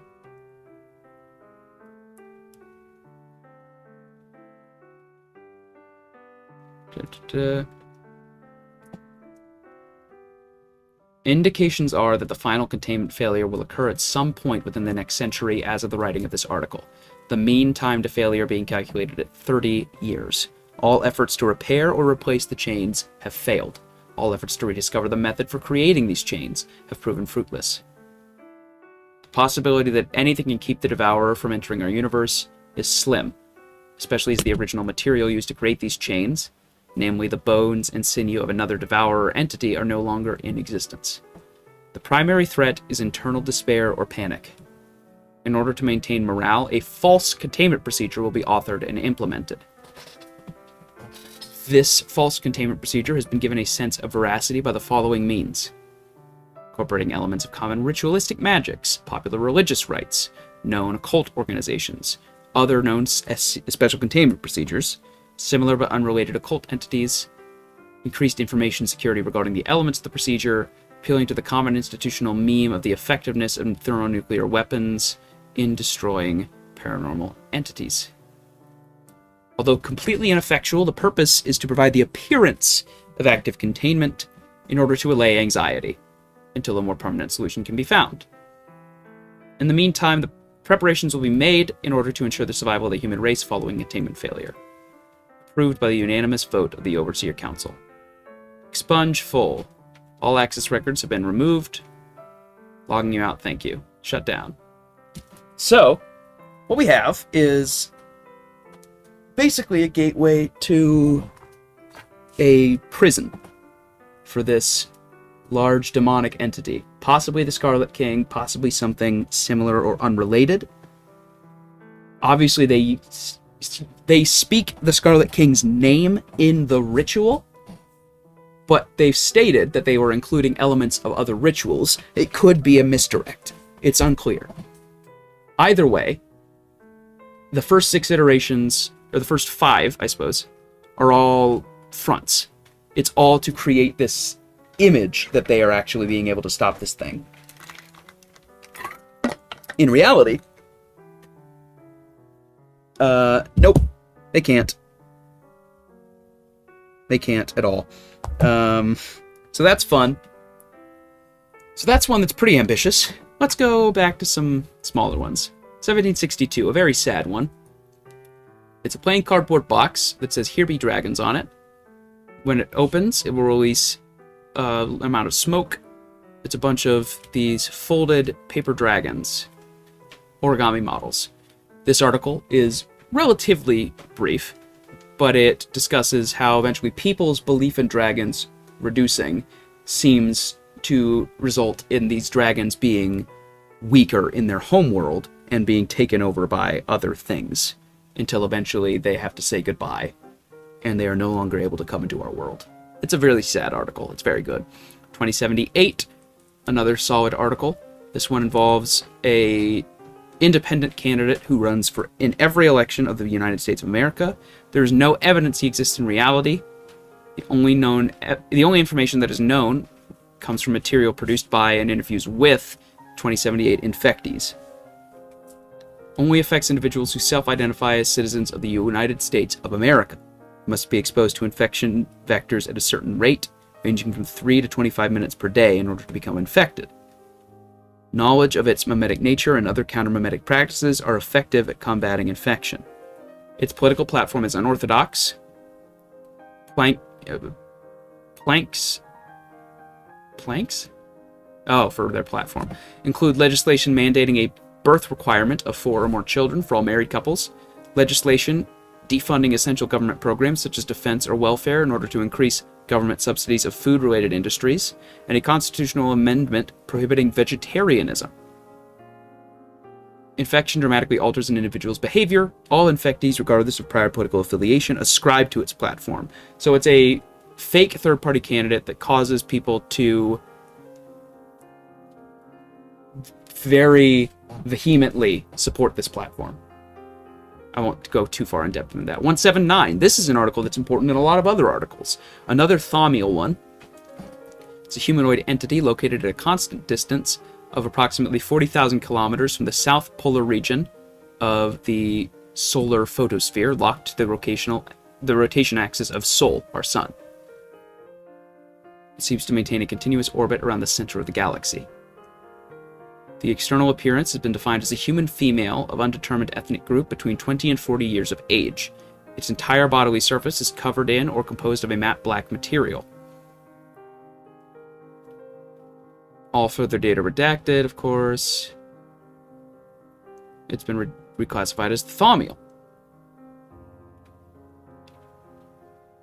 It is sensitive to all radiation, intelligent, and able to communicate through multiple anomalous means, including but not limited to radio and laser communications interference. Only one instance of communication with Foundation personnel has occurred such far, where it proved to be fluent in French. As this contact did not result in a clear statement of its intentions, all efforts must be made to prevent contact by any known groups of interest. Most recorded movements have been related to extraterrestrial threats, both anomalous or non-anomalous in nature, on a collision or orbital insertion course with the Earth. These threatening items have been identified as capable of causing reconfiguration events of diverse impact on human societies and earthly life in general, if allowed to reach Earth. Basically, it extends its arm and points to this item of interest. So this thing just literally is just a warning system. This woman serves as a warning beacon for humanity that any sort of extraterrestrial threat is on its way. 2557. This is a very silly... This is one of the big things about Series 3, is playing with the format. This is a great example of that. 2557, a holding of envelope logistics. It can no longer be contained by the Foundation, as it is now a holding of envelope logistics. This obviates and annuls all pre-existing containment procedures. Foundation personnel reading this file can receive the first transactions in their targeted portfolio, trademark, free with coupon code Dristadiumna. The concept of 2557 is a possession of envelope logistics, so the concept of these containment procedures belongs to this company, the leading buyer, seller, and holding company for abstract concepts in the Tri-Universe region. Purchased from a Foundation employee in Q4 2011, it is now one of the many locations where you can get started investing in concepts for the trusted envelope logistics agent. Since the deregulation and privatization of abstractions during the 1997 Divinetic Althing, envelope logistics has been a leader in the innovative new ownership industries of the future. It's very silly and very almost like Douglas Adams-y. As an example, one agent in Utica helped clients buy, sell, and trade in concepts as diverse as the dreams of 33-year-old residents of the bailiwick of Guernsey, the effectiveness of new HR policies at EI DuPont de Nemours and Company, and gender dysphoria in 1 week alone. Testimonials. I invested in the abstract concept of Tony Blair's political career in 1984 when he was just a member of Parliament for Sedgefield. Envelope Logistics' sound investment advice led me true, and his ascent to the prime ministership paid dividends ever since.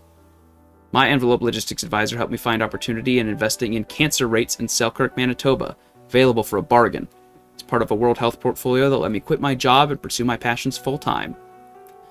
This was from VHQH. 5 of diamonds, archback, intended far-seeing size xanthoma, watering bicostate envelope logistics. Commissional, the boozing speech non-trinite navigates visions of verbarspermophyta. Dietine overlooker signing. Waddy wood breathes. Full breaths. Malcostracology evident. Trip hammer, trip hammer, trip hammer, trip hammer. Create your account today. I believe it doesn't work anymore, but I believe this actually used to send an email to you if you filled it all in. Universal allnomers, antinomers, and dispatches accepted. The Institute, leave blank if none or unknowable. My current IP address. Oh yeah, these are the universes. Permanent resident of every... Okay, so you've got Abhimanyu, Radamanthus, the 50 daughters of Selene and Endymion, permanent resident of everything under everything, and extra universal, a universal. Investment method, cash, credit card, bank wire transfer, blood rights, lifespan partitioning, and gift card. And then extra comments. All comments thoroughly screened for info hazards. So there you go. This is another good format screw. This SCP, to be clear, is... I forget exactly what it is, but it deletes all information about itself after 7 seconds. So this is framing it as though you are creating the SCP file, and no matter what you type, it fills it in with actual text about the anomaly. No pronouns are to be used, but after 7 seconds, it starts deleting itself. Yet another example of how creative the formatting gets in Series 3. It's a ball bearing. Any information recorded in a static manner will consistently delete or destroy itself approximately 7.4 seconds after its creation. This method of removal is entirely dependent on the method of recording. For text entered into a computer 1 character at a time, the information is deleted 1 character at a time, 7.4 seconds after each character is typed. For digital audio recordings, about 2505, files will be edited in real time 7.4 seconds after recording to white noise. Both of these methods cause no lasting damage to the electronics that they are being recorded on. So again, another very, very creative. And of course, if you try to submit it, it says creation of fraudulent articles will result in disciplinary action. I wish this warning didn't need to be here. Seriously, guys, the whole J classification thing is getting old. For technical support, contact David Rosen, or as I'd rather prefer, don't. Stop calling me and telling me that the wizard doesn't work on Android or your browser of choice. You shouldn't be accessing the database on anything other than a thoroughly scrubbed system through the standard browser anyway. What is this code, I wonder? Oh, nothing. Okay, fair enough. Oh yeah, you select the object class as well. Yeah, another very creative format screw. This one is quite good. I'm going to skim over some of these. I didn't plan to go over the first couple for so long as I did. That's on me. But we're about halfway through. Basically, a group of similar to skinwalkers.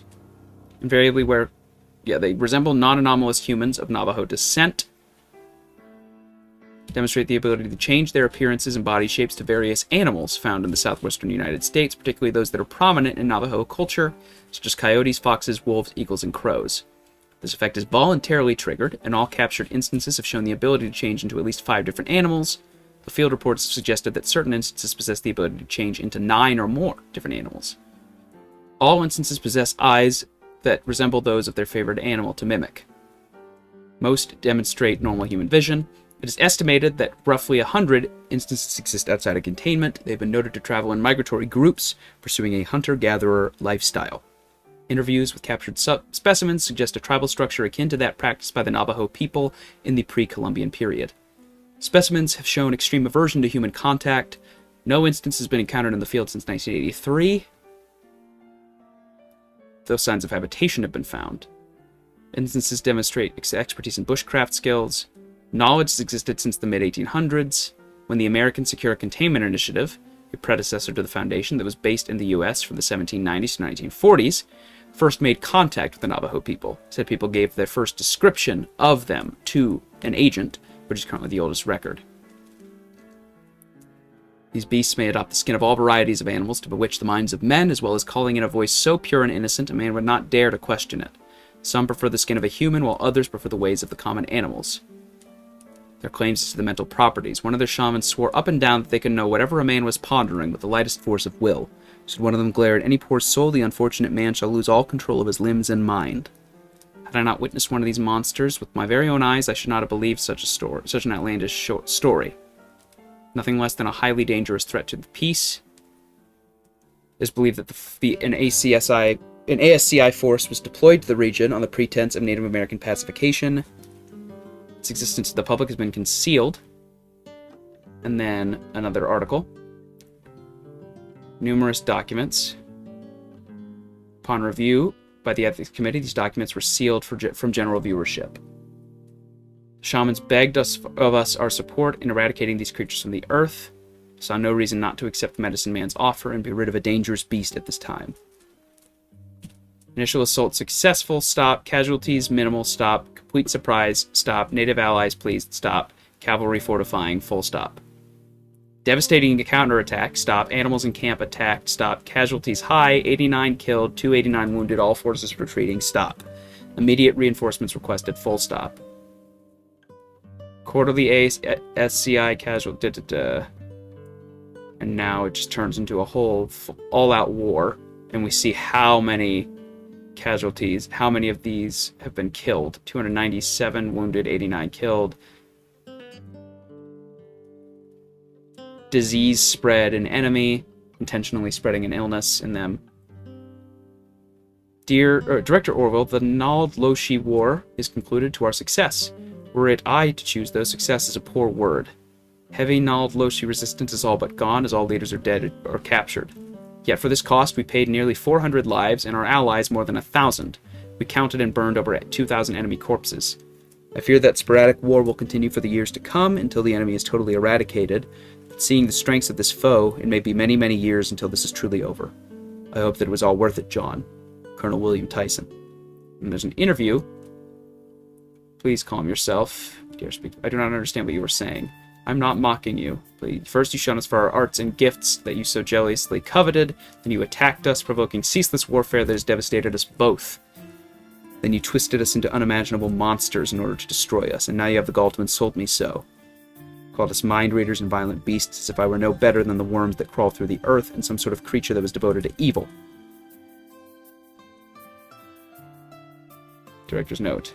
Today, at the Foundation, we are able to pride ourselves on our ability to contain anomalies with a minimum of visibility, collateral damage, and suffering. This, however, was not the case for one of our forebears in the American theater of anomaly containment. From time to time, we rediscover artifacts and anomalies that were badly butchered thanks to 19th century containment quackery and political motivations. It is our duty to clean up these messes of our ancestors. 2750 may be the most blatant example of this.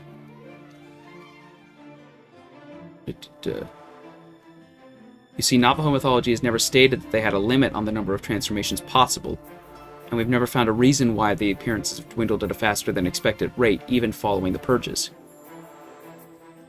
We've recently found a new instance in 2008. Yes, the file is wrong, but that's because the new instance we found was very, very different. This one couldn't transform properly, so it was stuck in a state between a coyote and a human. What we gathered from it was that this is becoming the new norm among 2750 populations. Apparently the factor that allows it to some degree genetic. That dwindling genetic pool has led to inbreeding that causes improper transformations. In addition, the increasing difficulty of finding game to hunt in the American Southwest has caused a dramatic decrease in populations. Further knowledge of this development would be dangerous to site morale.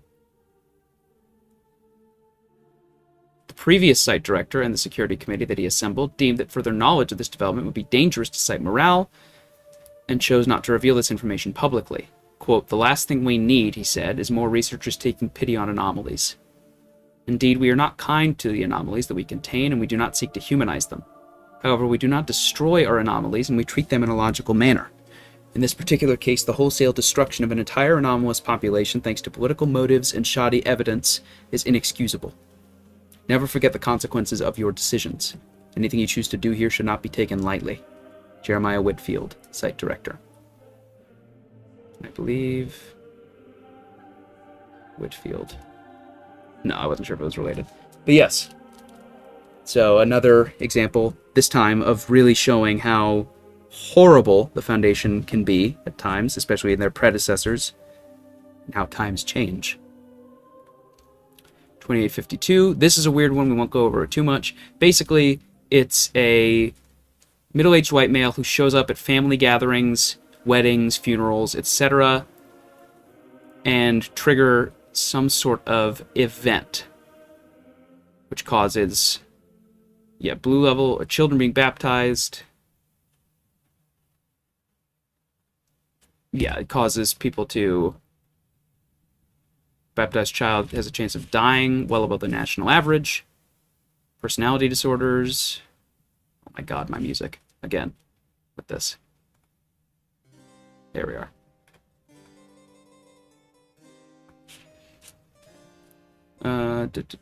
All individuals not involved in the baptismal ritual are 500% more likely than the national average to have stillbirths.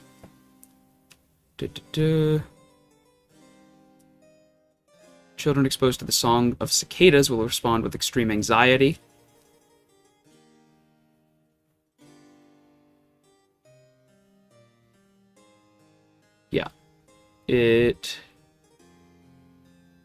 It will involve itself with the proceedings, acting as a third godparent. The child is submerged in the water. Immediately, the child's top layer of skin will slough off in one piece as though molting. Godparents will then eat the skin between each other. Afterwards, the mass will go on as normal. And that's it. And then, white level. During a marriage ceremony, it will insert itself as a groomsman. After the rings have been exchanged, it will produce various implements that allow the bridesmaids and groomsmen to pull out their teeth one by one. The individuals seem to be oblivious to any pain that would normally take place, and blood loss through still unknown means does not occur. The bride and groom will then be presented with the teeth and will eat them, etc. We won't go all in depth because it's pretty gross, involving eating cicadas and vomit and shit. And this is a funeral. Any attempt to disrupt the event results in the actor becoming a participant in the event. There's just no way to stop or end a black level event. Any attempts at barring instances from the church or funeral home result in it simply appearing in a pew. It will take the place of the eulogizer. The individual closest to the departed will open the casket and produce a long knife. The individual will then exsanguinate themselves. In turn, 2 by 2, each attendant will use the knife to pour their blood into the casket. So everyone's dead. Well, no. Despite many losing enough blood to result in death, no physical effects are seen in the participants. The casket filled with blood and vomit will be... Yeah, it's so fun, isn't it? Black level events normally end there. If a family gathering was planned to take place after the funeral, it will attend. Vomit, blood, wood pulp, and dead cicadas. Yeah, it's kind of gross. We're going to move on. Oh, this one's fun. Another weird format screw. Sorry,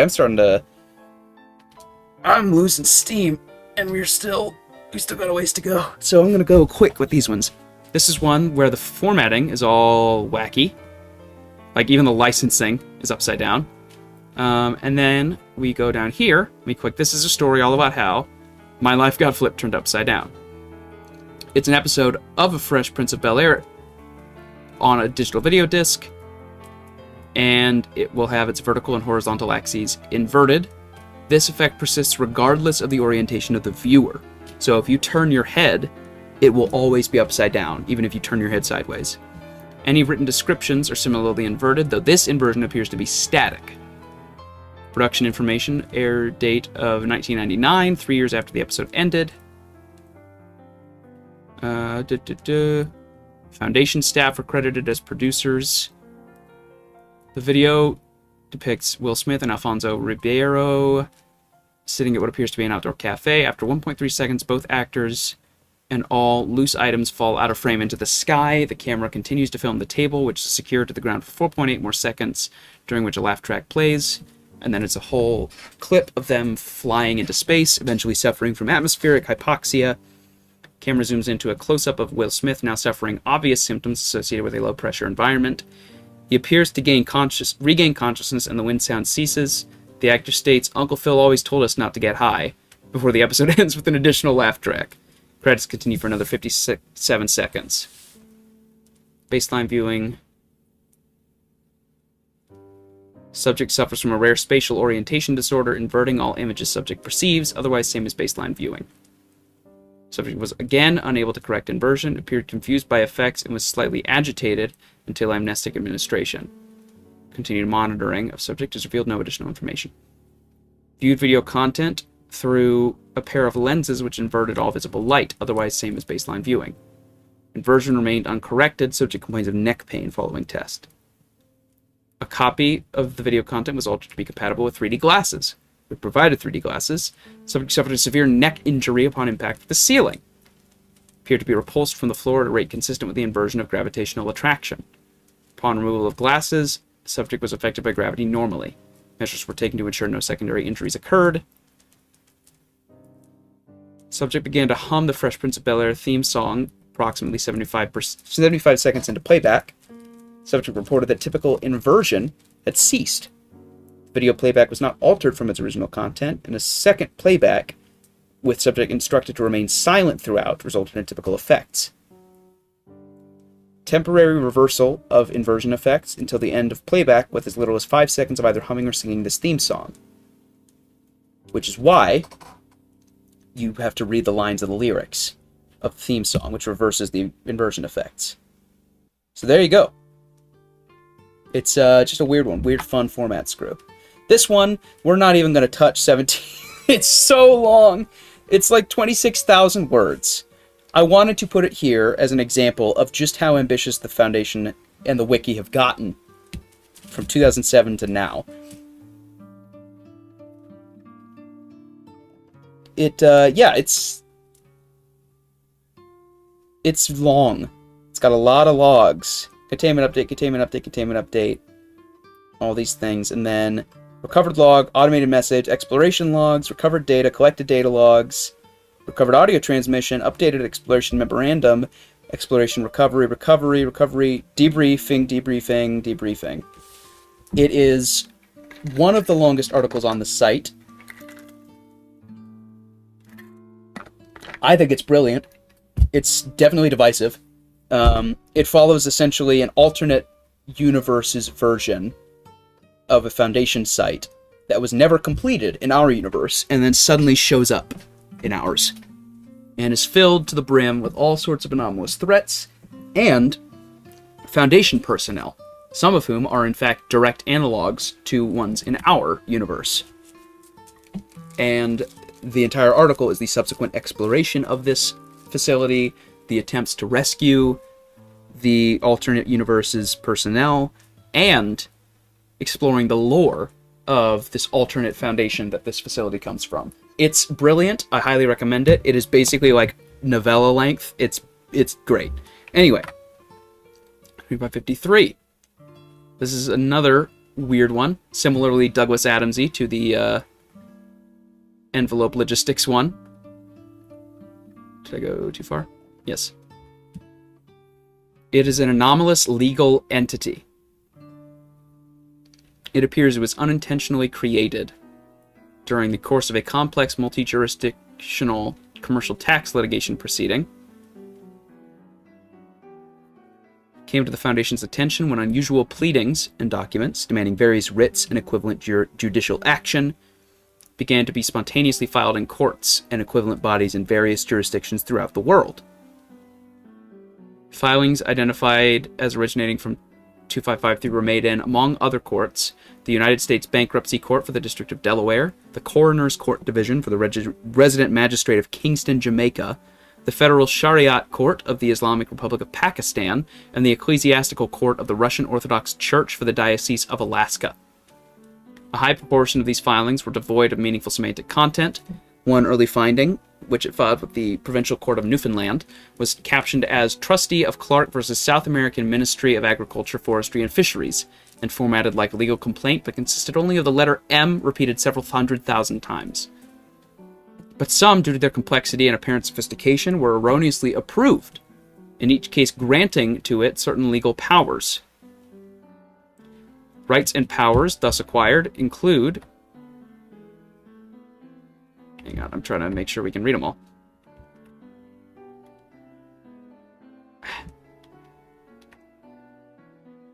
There we go.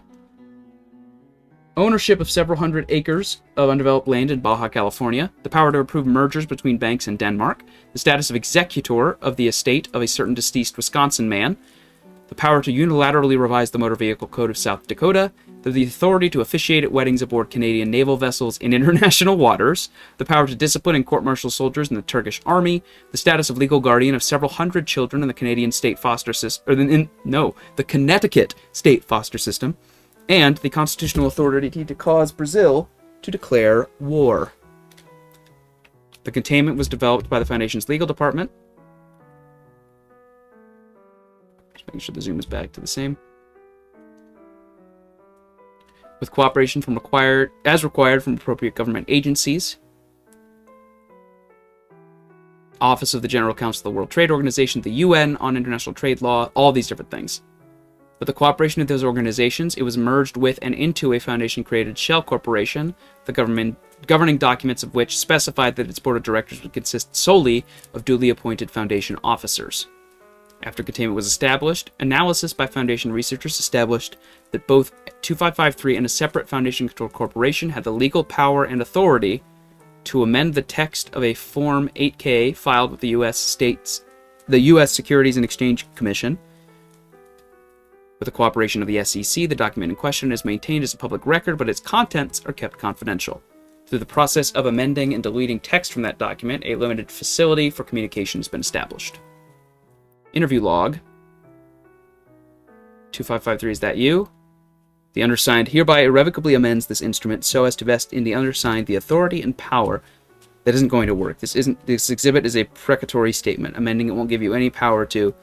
Undersigned hereby merges with and into the Foundation, leaving the undersigned as the surviving entity under the laws of all jurisdictions. This isn't going to work either.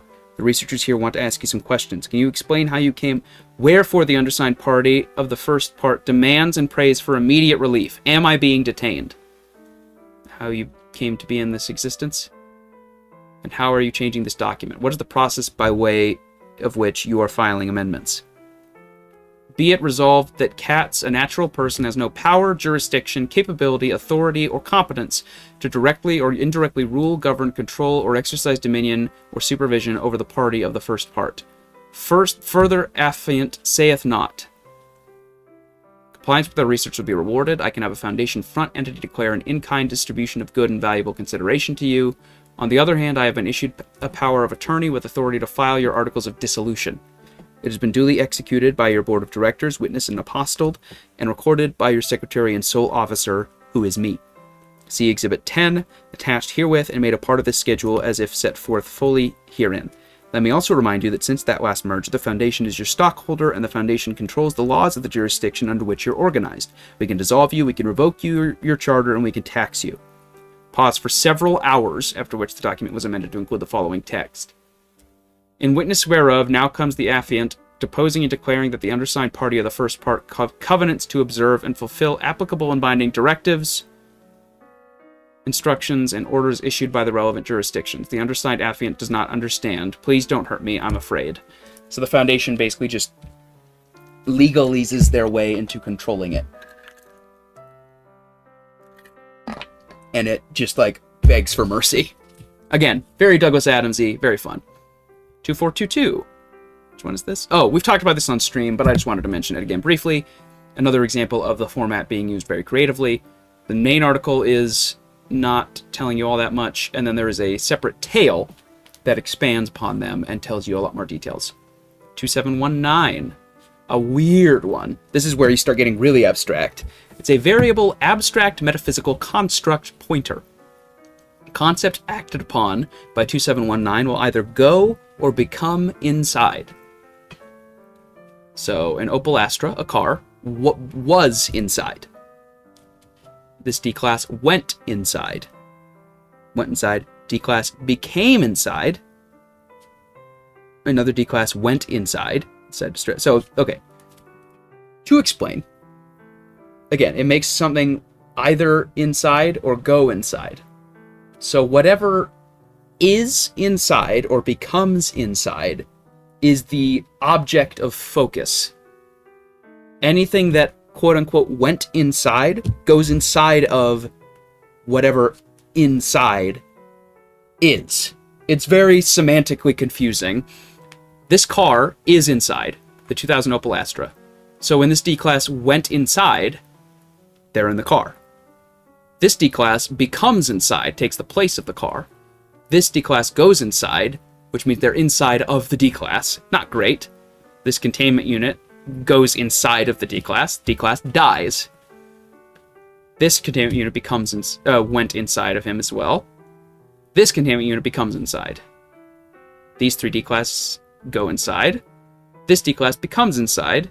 Another containment unit becomes inside. A town becomes inside. The population goes inside. So now they know, okay, well, we could use this as an evacuation procedure if need be. 682's containment unit becomes inside. 682 goes inside. 682 becomes inside, and then goes inside itself 3 times, till eventually it seems to break it, and outside. 05 becomes inside. This doctor goes into 05. Punishment becomes inside. 057, presumably, that doctor goes inside. So this doctor made the position of 05 this concept. He goes inside to become 057. The others find out, they punish him. Dr. Bright becomes inside. They try to put intestinal distress into Dr. Bright. Outside. Nice try. Intestinal distress becomes inside. A different doctor, isn't it? He is in distress. But Turi becomes inside. Population of Turi goes inside. Transcendence becomes inside. 051 becomes inside. Transcendence inside. Transcendence becomes inside. 054 went inside. It transcended. Again, very abstract, very weird. I don't have much else to say on that one. It's just a weird one, and I like it. 2521. One of the biggest format screws, perhaps the most popular. I've already given it a +1. This one uses no words. It's Keter. This is a picture of it. Containment procedures. You can use pictures, but you can't use text, written text, document text, or speak about it. You cannot be told about it if you are level 0, 1, 2, 3. You can if you're 4 or 05. It is a guy with some sticky hands and long tendrils. It can break out of anything. It understands text, but it does not understand symbols. First test, D-class writes about it. It steals what's written about it. Test B. He speaks about it. It steals the D-class. So it takes any information that is provided about it in a text or spoken form and takes whatever that is keeping that information. And that's why they have to use pictures. It's very fun, very creative. 2933. This is where we start to get the weird sort of multimedia aspect of SCP, because this one has its own audio included with it. I'm going to have to turn off my background noise so you don't hear it.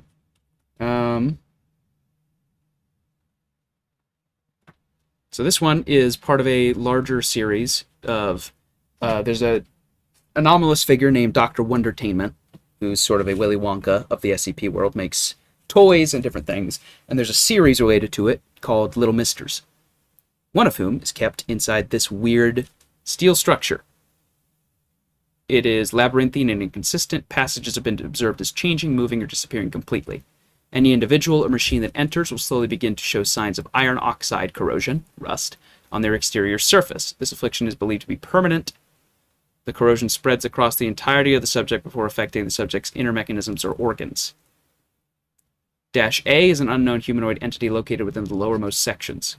Very little is known about the appearance or nature. And so we get these details about a D-class going inside, basically finding this guy, telling him, like, hey, it's going to be all right. We're stuck here, whatever. And we find out that essentially his quote-unquote father, because I believe this is Mr. Laugh, if I'm not... No. Mr. Smile? Here he is.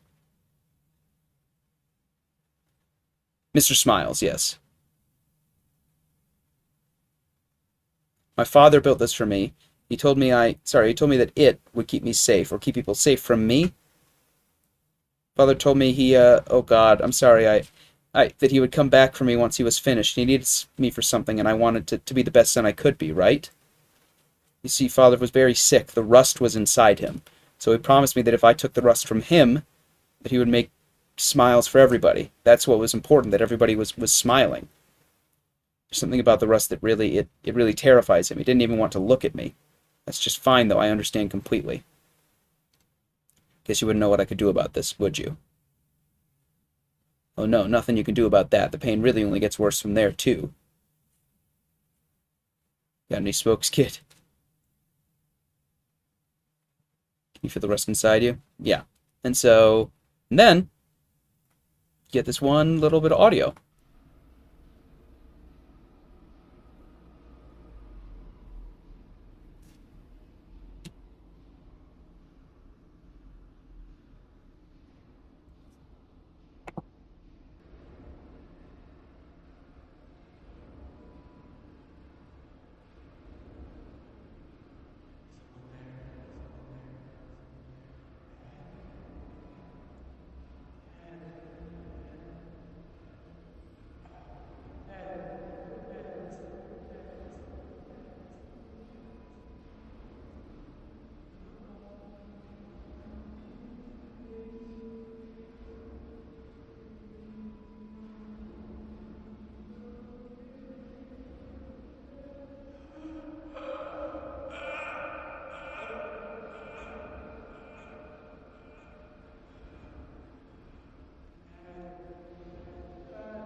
Yeah, so that was fun. um, so yeah, I just think it's such a smart use of audio to sort of create a sense of atmosphere and a sense of space. That's all really I wanted to say about this one. 245. This is another really weird one. It's a role-playing game that you can download from the wiki and play on your computer, after which you get a password. Basically tells you the plot of the game. Following the credits, a full description will be displayed. So yeah, it's some sort of sentient entity that is contained within this RPG. It's very weird. 2316. Those who watched last time may recall that we talked about the Class of 76 canon, briefly. This is semi-related. In my opinion, one of the scariest articles on the wiki. Cognitohazard warning. They've been waiting for a long time. There's a lot of hidden text in this article, too. The following file contains images and texts that are carriers for anomalous cognitohazardous influences. You do not recognize the bodies in the water. Due to this, it is imperative that all personnel accessing this file be certified as having a cognitive resistance value of no less than 14.5. Should you fail in automated verification, please remain calm and do not move. A member of your site's medical staff will be with you shortly. Please repeat the following phrase slowly and clearly into your terminal microphone. I do not recognize the bodies in the water. Verification complete. User CRV is within acceptable limits. So there's some fun friends floating around here. Under no circumstances are Foundation personnel to approach it. Observation must only be carried out by remote dummy probes utilizing video and audio recording equipment. Only those personnel adequately rated for exposure to cognitohazardous anomalies may review footage and audio of 2316. The lake has been quarantined and fenced off. You do not recognize the bodies in the water. Individuals who attempt... Did the music stop again? Why must we do this every time?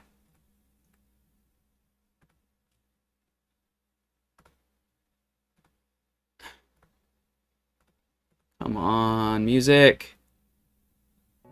There we go. You do not recognize the bodies in the water. Individuals who attempt to bypass the quarantine must be apprehended. Individuals who come within 50 meters of the lake are to be considered lost. Please repeat the following phrase. It's an anomalous phenomenon. It manifests as a group of human corpses.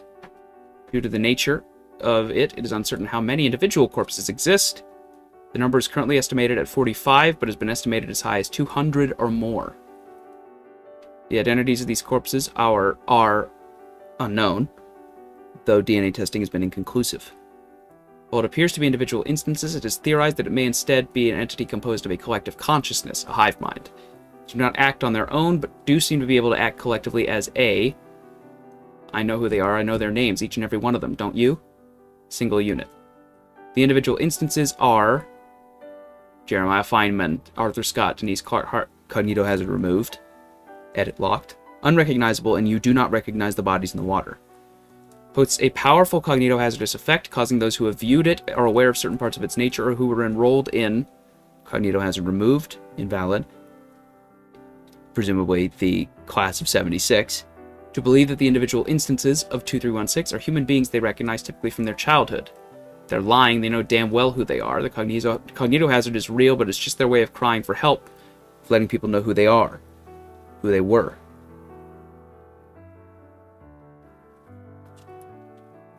Attempting to come into contact with instances by way of entering the lake will cause other instances to appear. You do not recognize the bodies in the water. The additional instances only serve to reinforce and add to the strength of the cognitohazard. How can you not recognize the bodies in the water? Compelling affected individuals into the lake. Individuals who enter the lake in this way are lost, and to date none have been recovered. And there's an interview.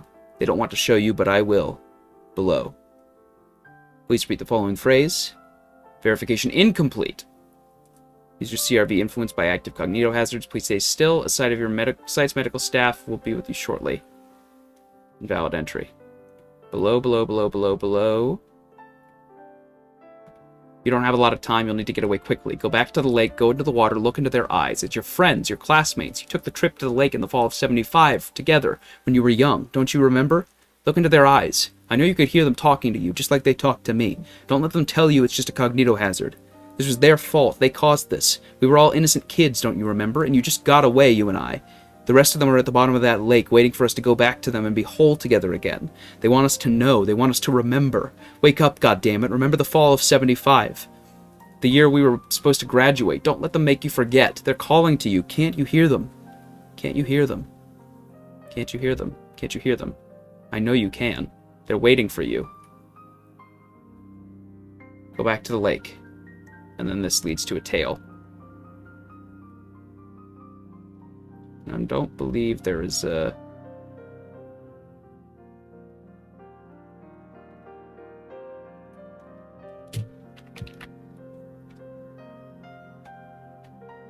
We didn't know what was in the lake. The Foundation didn't try to save us. The watch and let it happen. Nobody stopped them. You do not recognize the bodies in the water. You do not recognize, etc. Can't recall. Does it actually ever... I could have sworn there was an interview log here somewhere. Maybe not.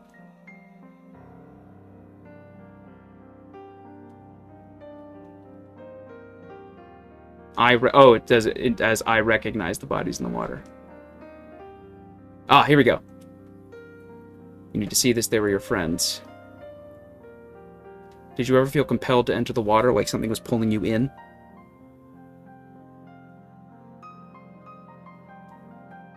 What? No, of course not. There's nothing wrong with them. They didn't drag me in. I saw them in the water and went in myself. I needed to see them. I wanted to hear what they were saying. They're my friends. When you entered the water, what did you see? Faces. My friends. Faces I recognized, some I didn't, but they became more familiar as I saw them. I'd known them my whole life, but there was something wrong with them. You're not going to click that, because that's a very scary-looking image. Wrong with them. Like the face of someone you see in a dream, where you can't remember it right. There's something wrong. And the way they were speaking, Speaking? No, that's impossible. They're simply not moving their mouths, but I could hear them asking for help. They told me who you were. They told me that you knew who they were, that you... Enough of that. You're clearly succumbing to the cognito hazard. We need to get you medical attention. Agent, if you would... Get your hands off of me. I know all their names, Harrison. I heard them speaking to me. Every single one. All it takes is one person to see them and tell people, and they'll know what you've been trying to hide. Kirklawnwood High School, class of... And that's what redirects to Reflections of 76, which we discussed last time. It all ties back together. Get them out of here.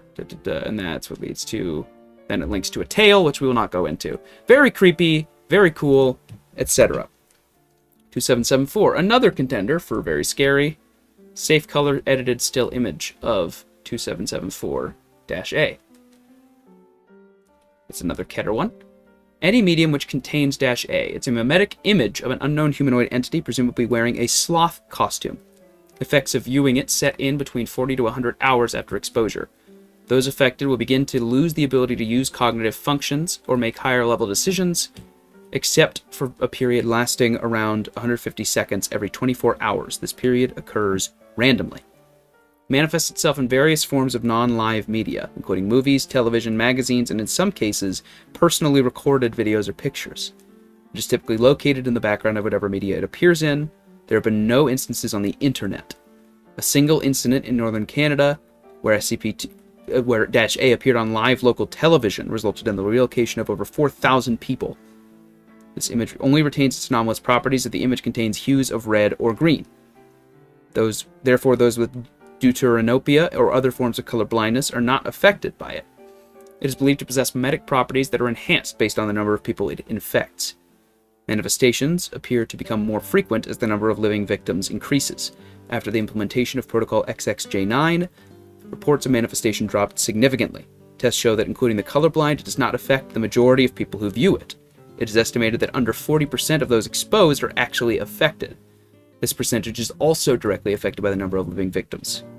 When subject to its effect, victims appear to move normally based on muscle memory, albeit with slowed reaction times. They are very passive and compliant with personnel willing to answer basic questions and follow commands, though they display a lack of emotions. While they appear conscious, they cannot control their actions in any way during this time. Victims, upon entering their 150 seconds of lucidity, are often highly agitated and fearful. They may act irrationally while lucid. Those affected report complete memory of the time spent without cognitive function, but no ability to comprehend their actions or affect them in any way. Upon initial realization of regained cognitive abilities, most express dread upon realizing the permanence of their situation. In numerous instances, those affected report observing -A while their body is acting autonomously. Perception of reality appears to be lost during that time. They are to be considered unstable when conscious and are not to be approached at any time. Those who have been resettled appear to have displayed an affinity to it. Any such items are to be removed and incinerated, and then eventually we find out that turns out that they are starting to plan something, all these affected individuals. A lot of them, in their moments of lucidity, end up killing themselves because they don't want to go back to not being in control. Valid. Yeah, not too much else to say. This one, next one, is going to be kind of a weird one because it's going to be discussing a rewrite. This is a concept that I haven't really talked about much. The original SCP-847, which is a relatively popular article, the mannequin, human female mannequin. It's dormant unless in proximity to a human female. It'll make every attempt to reach the human female. Upon reaching the female it is pursuing, it will proceed to data expunged. Its only known vulnerability is high-capacity electricity, will render it temporarily dormant. It was discovered apparently inert in the remote location in the hills of the Mojave Desert. It had been taken from the crime scene and potentially allowed to become active. The discovery stands... was originally found in a further state of disrepair. It appears to have regenerated somewhat between initial discovery and present time. And then it was rewritten. Why was it rewritten? Short answer, of course, is that it dropped into the negatives and was in danger of being deleted. This is from the author of the rewrite, specifically. However, that's not the whole story. It's popular enough that there's no good way to just let it die anyway. There's lots of fan art, it's a popular article for YouTube readings, someone tried to write a game for it, it needed to be kept around somehow. But hey, if it's so popular, why the low rating? Well, its allure is also its drawback. The picture and article are, to be honest, naively misogynistic. It's a sexy, broken female object that runs around attacking women. I don't think the original author meant anything bad by that, they just had the idea of something that was sexy creepy. But in the end, it reduces women to victims and is a literal symbol of objectification itself. Due to its popularity, it had to remain much intact in its form. However, the inherent misogyny had to be acknowledged and addressed. Why attack women? Why does it exist? I turned that in my head and realized that it had to be a story about the horrors of female objectification. And that's what I wrote. It had to stay sexy, it had to still look like its original picture, it had to still attack women and heal itself in that way. But hopefully now, deep in hippocampus, deep in the roiling emotive miasma of your limbic system, it makes sense. And acknowledges that the object is misogynistic in nature. And the author talks about it. But regarding the old version, was not a sexual object as written. However, the object was still fetishized and popular because of the original picture. Furthermore, there's a huge history in literature, especially in fantasy, horror, and sci-fi, of monsters specifically attacking women. The fact that it attacked women wasn't just some weird, creepy quirk for a lot of people. It was a ham-handed character design decision that was supposed to garner sympathy for its victims at best and further fetishize the risks to women at the worst for them. I get that you didn't see it that way. I'm quite sure that neither did the original author, and I don't think that means anything bad for anyone. However, it doesn't change the fact that lots of other people did see it that way, enough to push the article eventually into deletion range. The replacement article would have to keep being a mannequin that attacked women, but there had to be a clearer ulterior motive behind the behavior. I provided one that could even keep the original sexiness. Finally, the article you don't need to know all this. Alright, and then we get the rewrite, which is much creepier, much scarier. It is a human female mannequin, constructed of human hair and an unknown composite fibrous polymer that abrades and shatters similarly to porcelain. The presence of internal structures resembling an incomplete set of bones, organs, and major blood vessels composed of the same polymer. Small amounts of a black volatile resin similar to plastination compounds, for those unfamiliar. A technique used in anatomy to preserve bodies or body parts. The water and fat are replaced by certain plastics, yielding specimens that can be touched, do not smell or decay, and even retain most properties of the original sample. So it's what's used for a lot of, tissue samples. It is normally at some level of disrepair, with shattered areas on the torso, head, and limbs. It demonstrates different behaviors depending on the genotypical sex and identified gender of nearby humans. Pattern Z occurs when there is no human within 50 meters. It remains inanimate and silent 99.5% of the time. When animate, it will dress in any available clothes, stand in front of any available full-length mirror, and return to an inanimate state, adopting a pose that showcases the outfit worn. On rare occasions, will scratch short messages on nearby surfaces with a finger. Pattern Y are adopted when there are male subjects, but no female subjects. Involve emitting vocalizations resembling high-pitched whimpering gasps. Vocalizations were deeper upon initial acquisition and have become increasingly higher in pitch over time, and adopting more provocative poses. After 3 to 5 minutes, it enters a secondary stage during which it becomes fully animate, approaching any male subject, adopting a hunched pose and appearing to look up in the subject's eyes. Vocalizations become more frequent and longer in duration. Subjects are able to handle and freely alter or pose it during this time. When posed, it holds the new pose as balance allows. The final stage occurs approximately 5 minutes after. It will then shatter select portions of its body and or extract internal structures. Once shattering or extraction is complete, it emits sobbing vocalizations and returns to Pattern Z behaviors. Pattern X behaviors occur when any female subject approaches within 50 meters. independent of intervening obstacles, whether male subjects are present or not. It will emit vocalizations resembling distressed grunts and screeches, immediately animate, and physically attack the woman. During Pattern X behaviors, its strength and speed are greatly increased, with sprints of up to 45 kilometers per hour and an exertion of 40 kilonewtons of force having been measured. During an attack, it will occasionally shatter an appendage in order to produce a sharp edge. Furthermore, plastinization resin is released from its eyes, mouth, and shattered sections of its body. Resin falling in open wounds results in a quick hardening of soft tissues that spread until the victim's body reaches a composition of a similar polymer as 847. Following plastination, it will harvest selected body parts from the victim corresponding to damaged sections of its own body. It will fuse these parts to its body via the resin. Not all damaged sections will be repaired this way. Upon completion of harvesting, it will return to pattern Y or Z behaviors. The resin produced by it has been shown to have its anomalous plastination effects only when applied to the soft tissues of women. This resin has no effect on cadaverous, non-human, or male tissue. So, yeah. Oh, and then there's photo taken at the Discovery site. You can sort of guess what happened here. Yeah. This is it in 2010, and then it turns out that a doctor, researcher Jensen, was sacrificing, basically,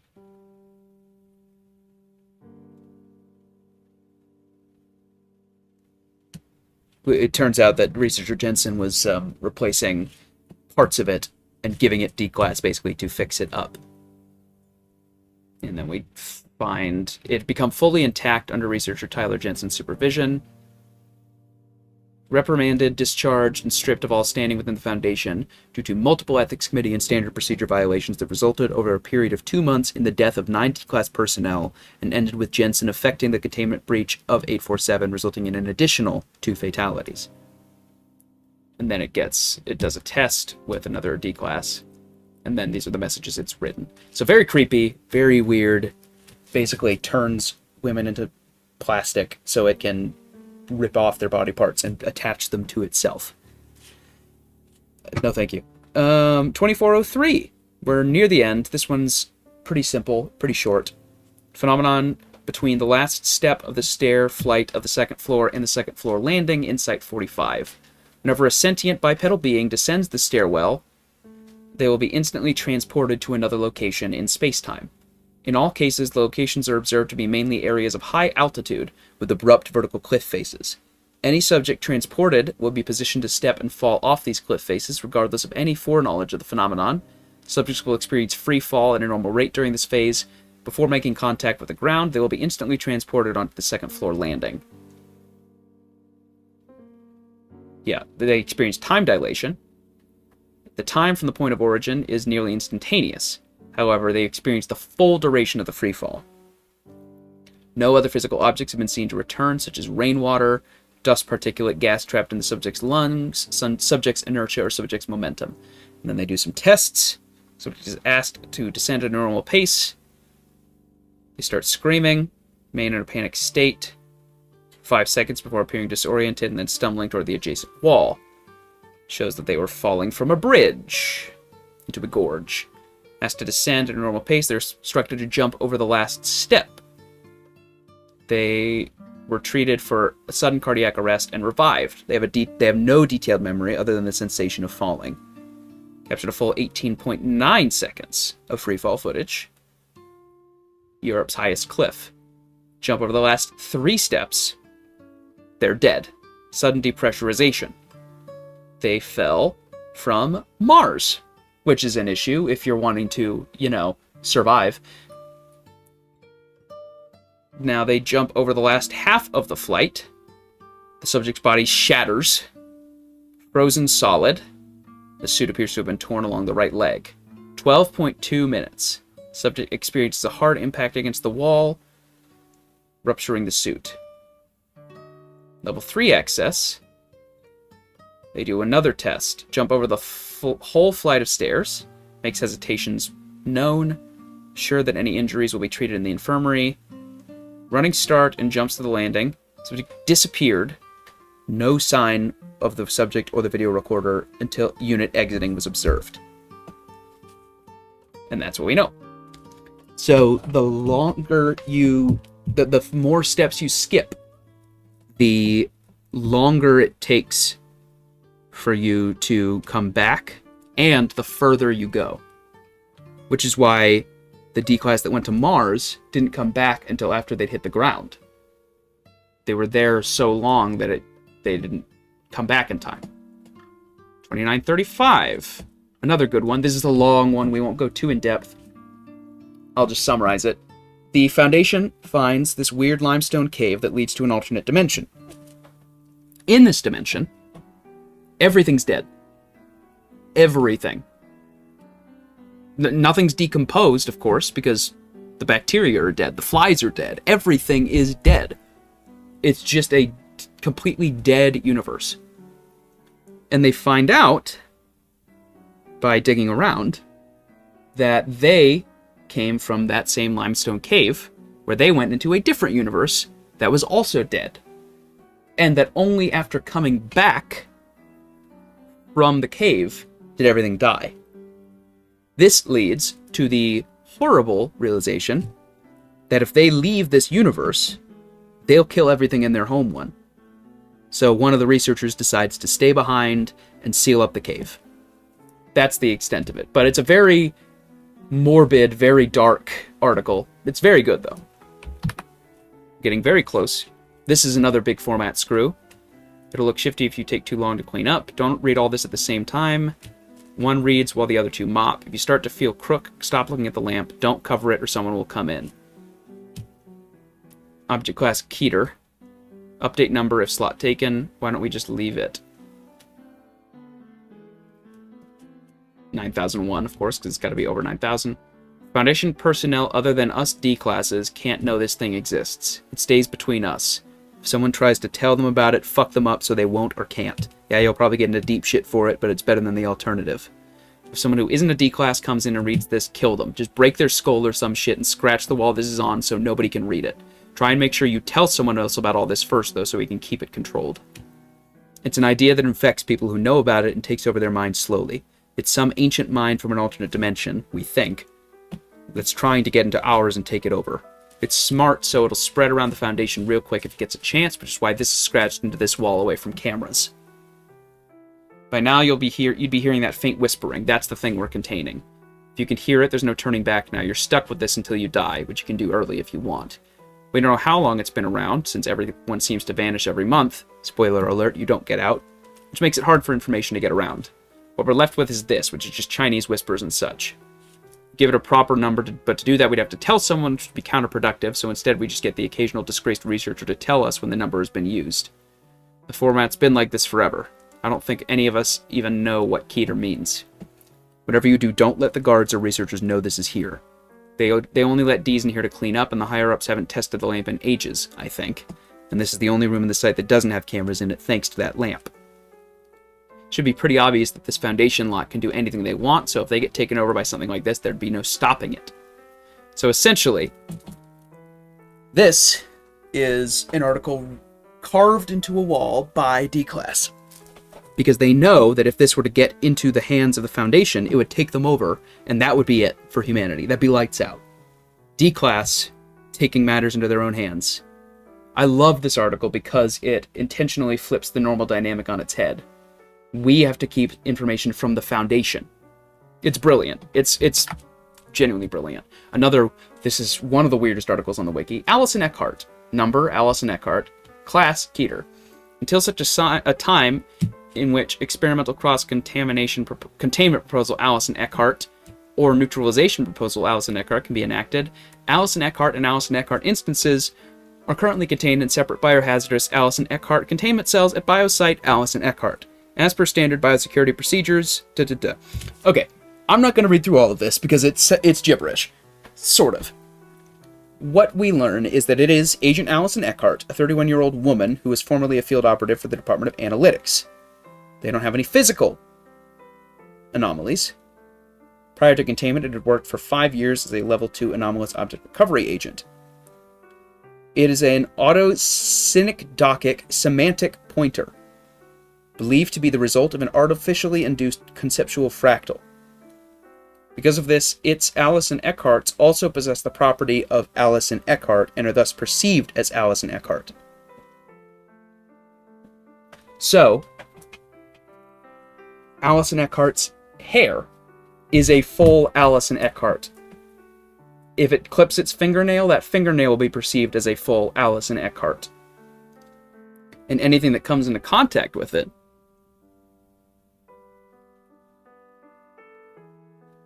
all Alice and Eckharts were contaminated in the process.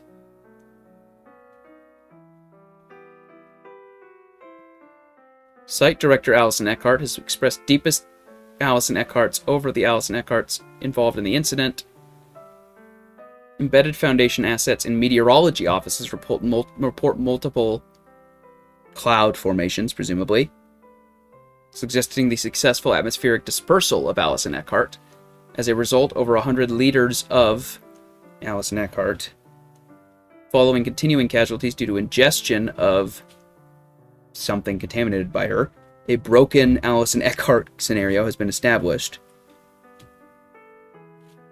Off Alice and Eckhart evacuation of the remaining non-Alice and Eckhart population have already been set up, although the global Alice and Eckhart occult coalition has also proposed a plan for destruction of Alice and Eckhart. So there you go. Very weird one, again. Etc., etc. And last but not least, we've arrived. The SCP-3000 contest begins in March of 2017. The theme is just straight up horror. I won't go over it for too much. Your objective as an author in this contest is simple. Scare us, unsettle us, make us paranoid, creep us out. The SCP Foundation's oldest works were intended to bring genuine fright to our readership. This is your aim. Post your entry to the site with the URL, you get the idea. The winning entry, which I will talk about briefly here, and then we will finally be done after 2.5 hours. SCP-3000 is a giant sea serpent. As we find out throughout the article, it emits some sort of substance which causes a breakdown of consciousness in living creatures. People start to lose sense of self, lose sense of what anything is at all. It's very dangerous, horrid, dangerous thing, and yet it's thaumiel. Because that substance it secretes is a very powerful amnestic. So they have to play nice with this thing and approach it constantly to try to harvest its, forgetting drugs. We have to play nice with a sea serpent god and hope it doesn't kill us so we can get its drugs, essentially, is what we're dealing with. Now, if that sounds like a recipe for disaster, you're correct. Yeah, but we'll go more in depth with that next time. If you are still watching, if you've watched all of this, thank you. Also, what's wrong with you? No, truly, I appreciate it. This is probably going to be the longest one of these, just because Series 3 lasted for so long. It just, the trends changed so much over the course of its existence. So, naturally, it's going to be a beefy discussion. However, next time, like I said, every other series from this point forward only took less than 2 years to be finished. So, going forward, the trends are going to change a lot less over time. So, thank you for watching. My name's Cthulhu. I'm going to go eat dinner, because I am very tired now. My voice is especially tired. Hope you all have a good rest of your day. Feel free to like, comment, subscribe, ring the bell for notifications. You can join my Discord server in the description for my stream and upload schedule. I also have an Instagram, a Twitter, and a TikTok you can follow me on. I have an SCP Wiki author page myself. I also have an Etsy shop where I sell polymer clay figurines and beads. And I have a WordPress blog that I post on very irregularly. So thank you for watching. Hope you all have a good rest of your evening. And bye!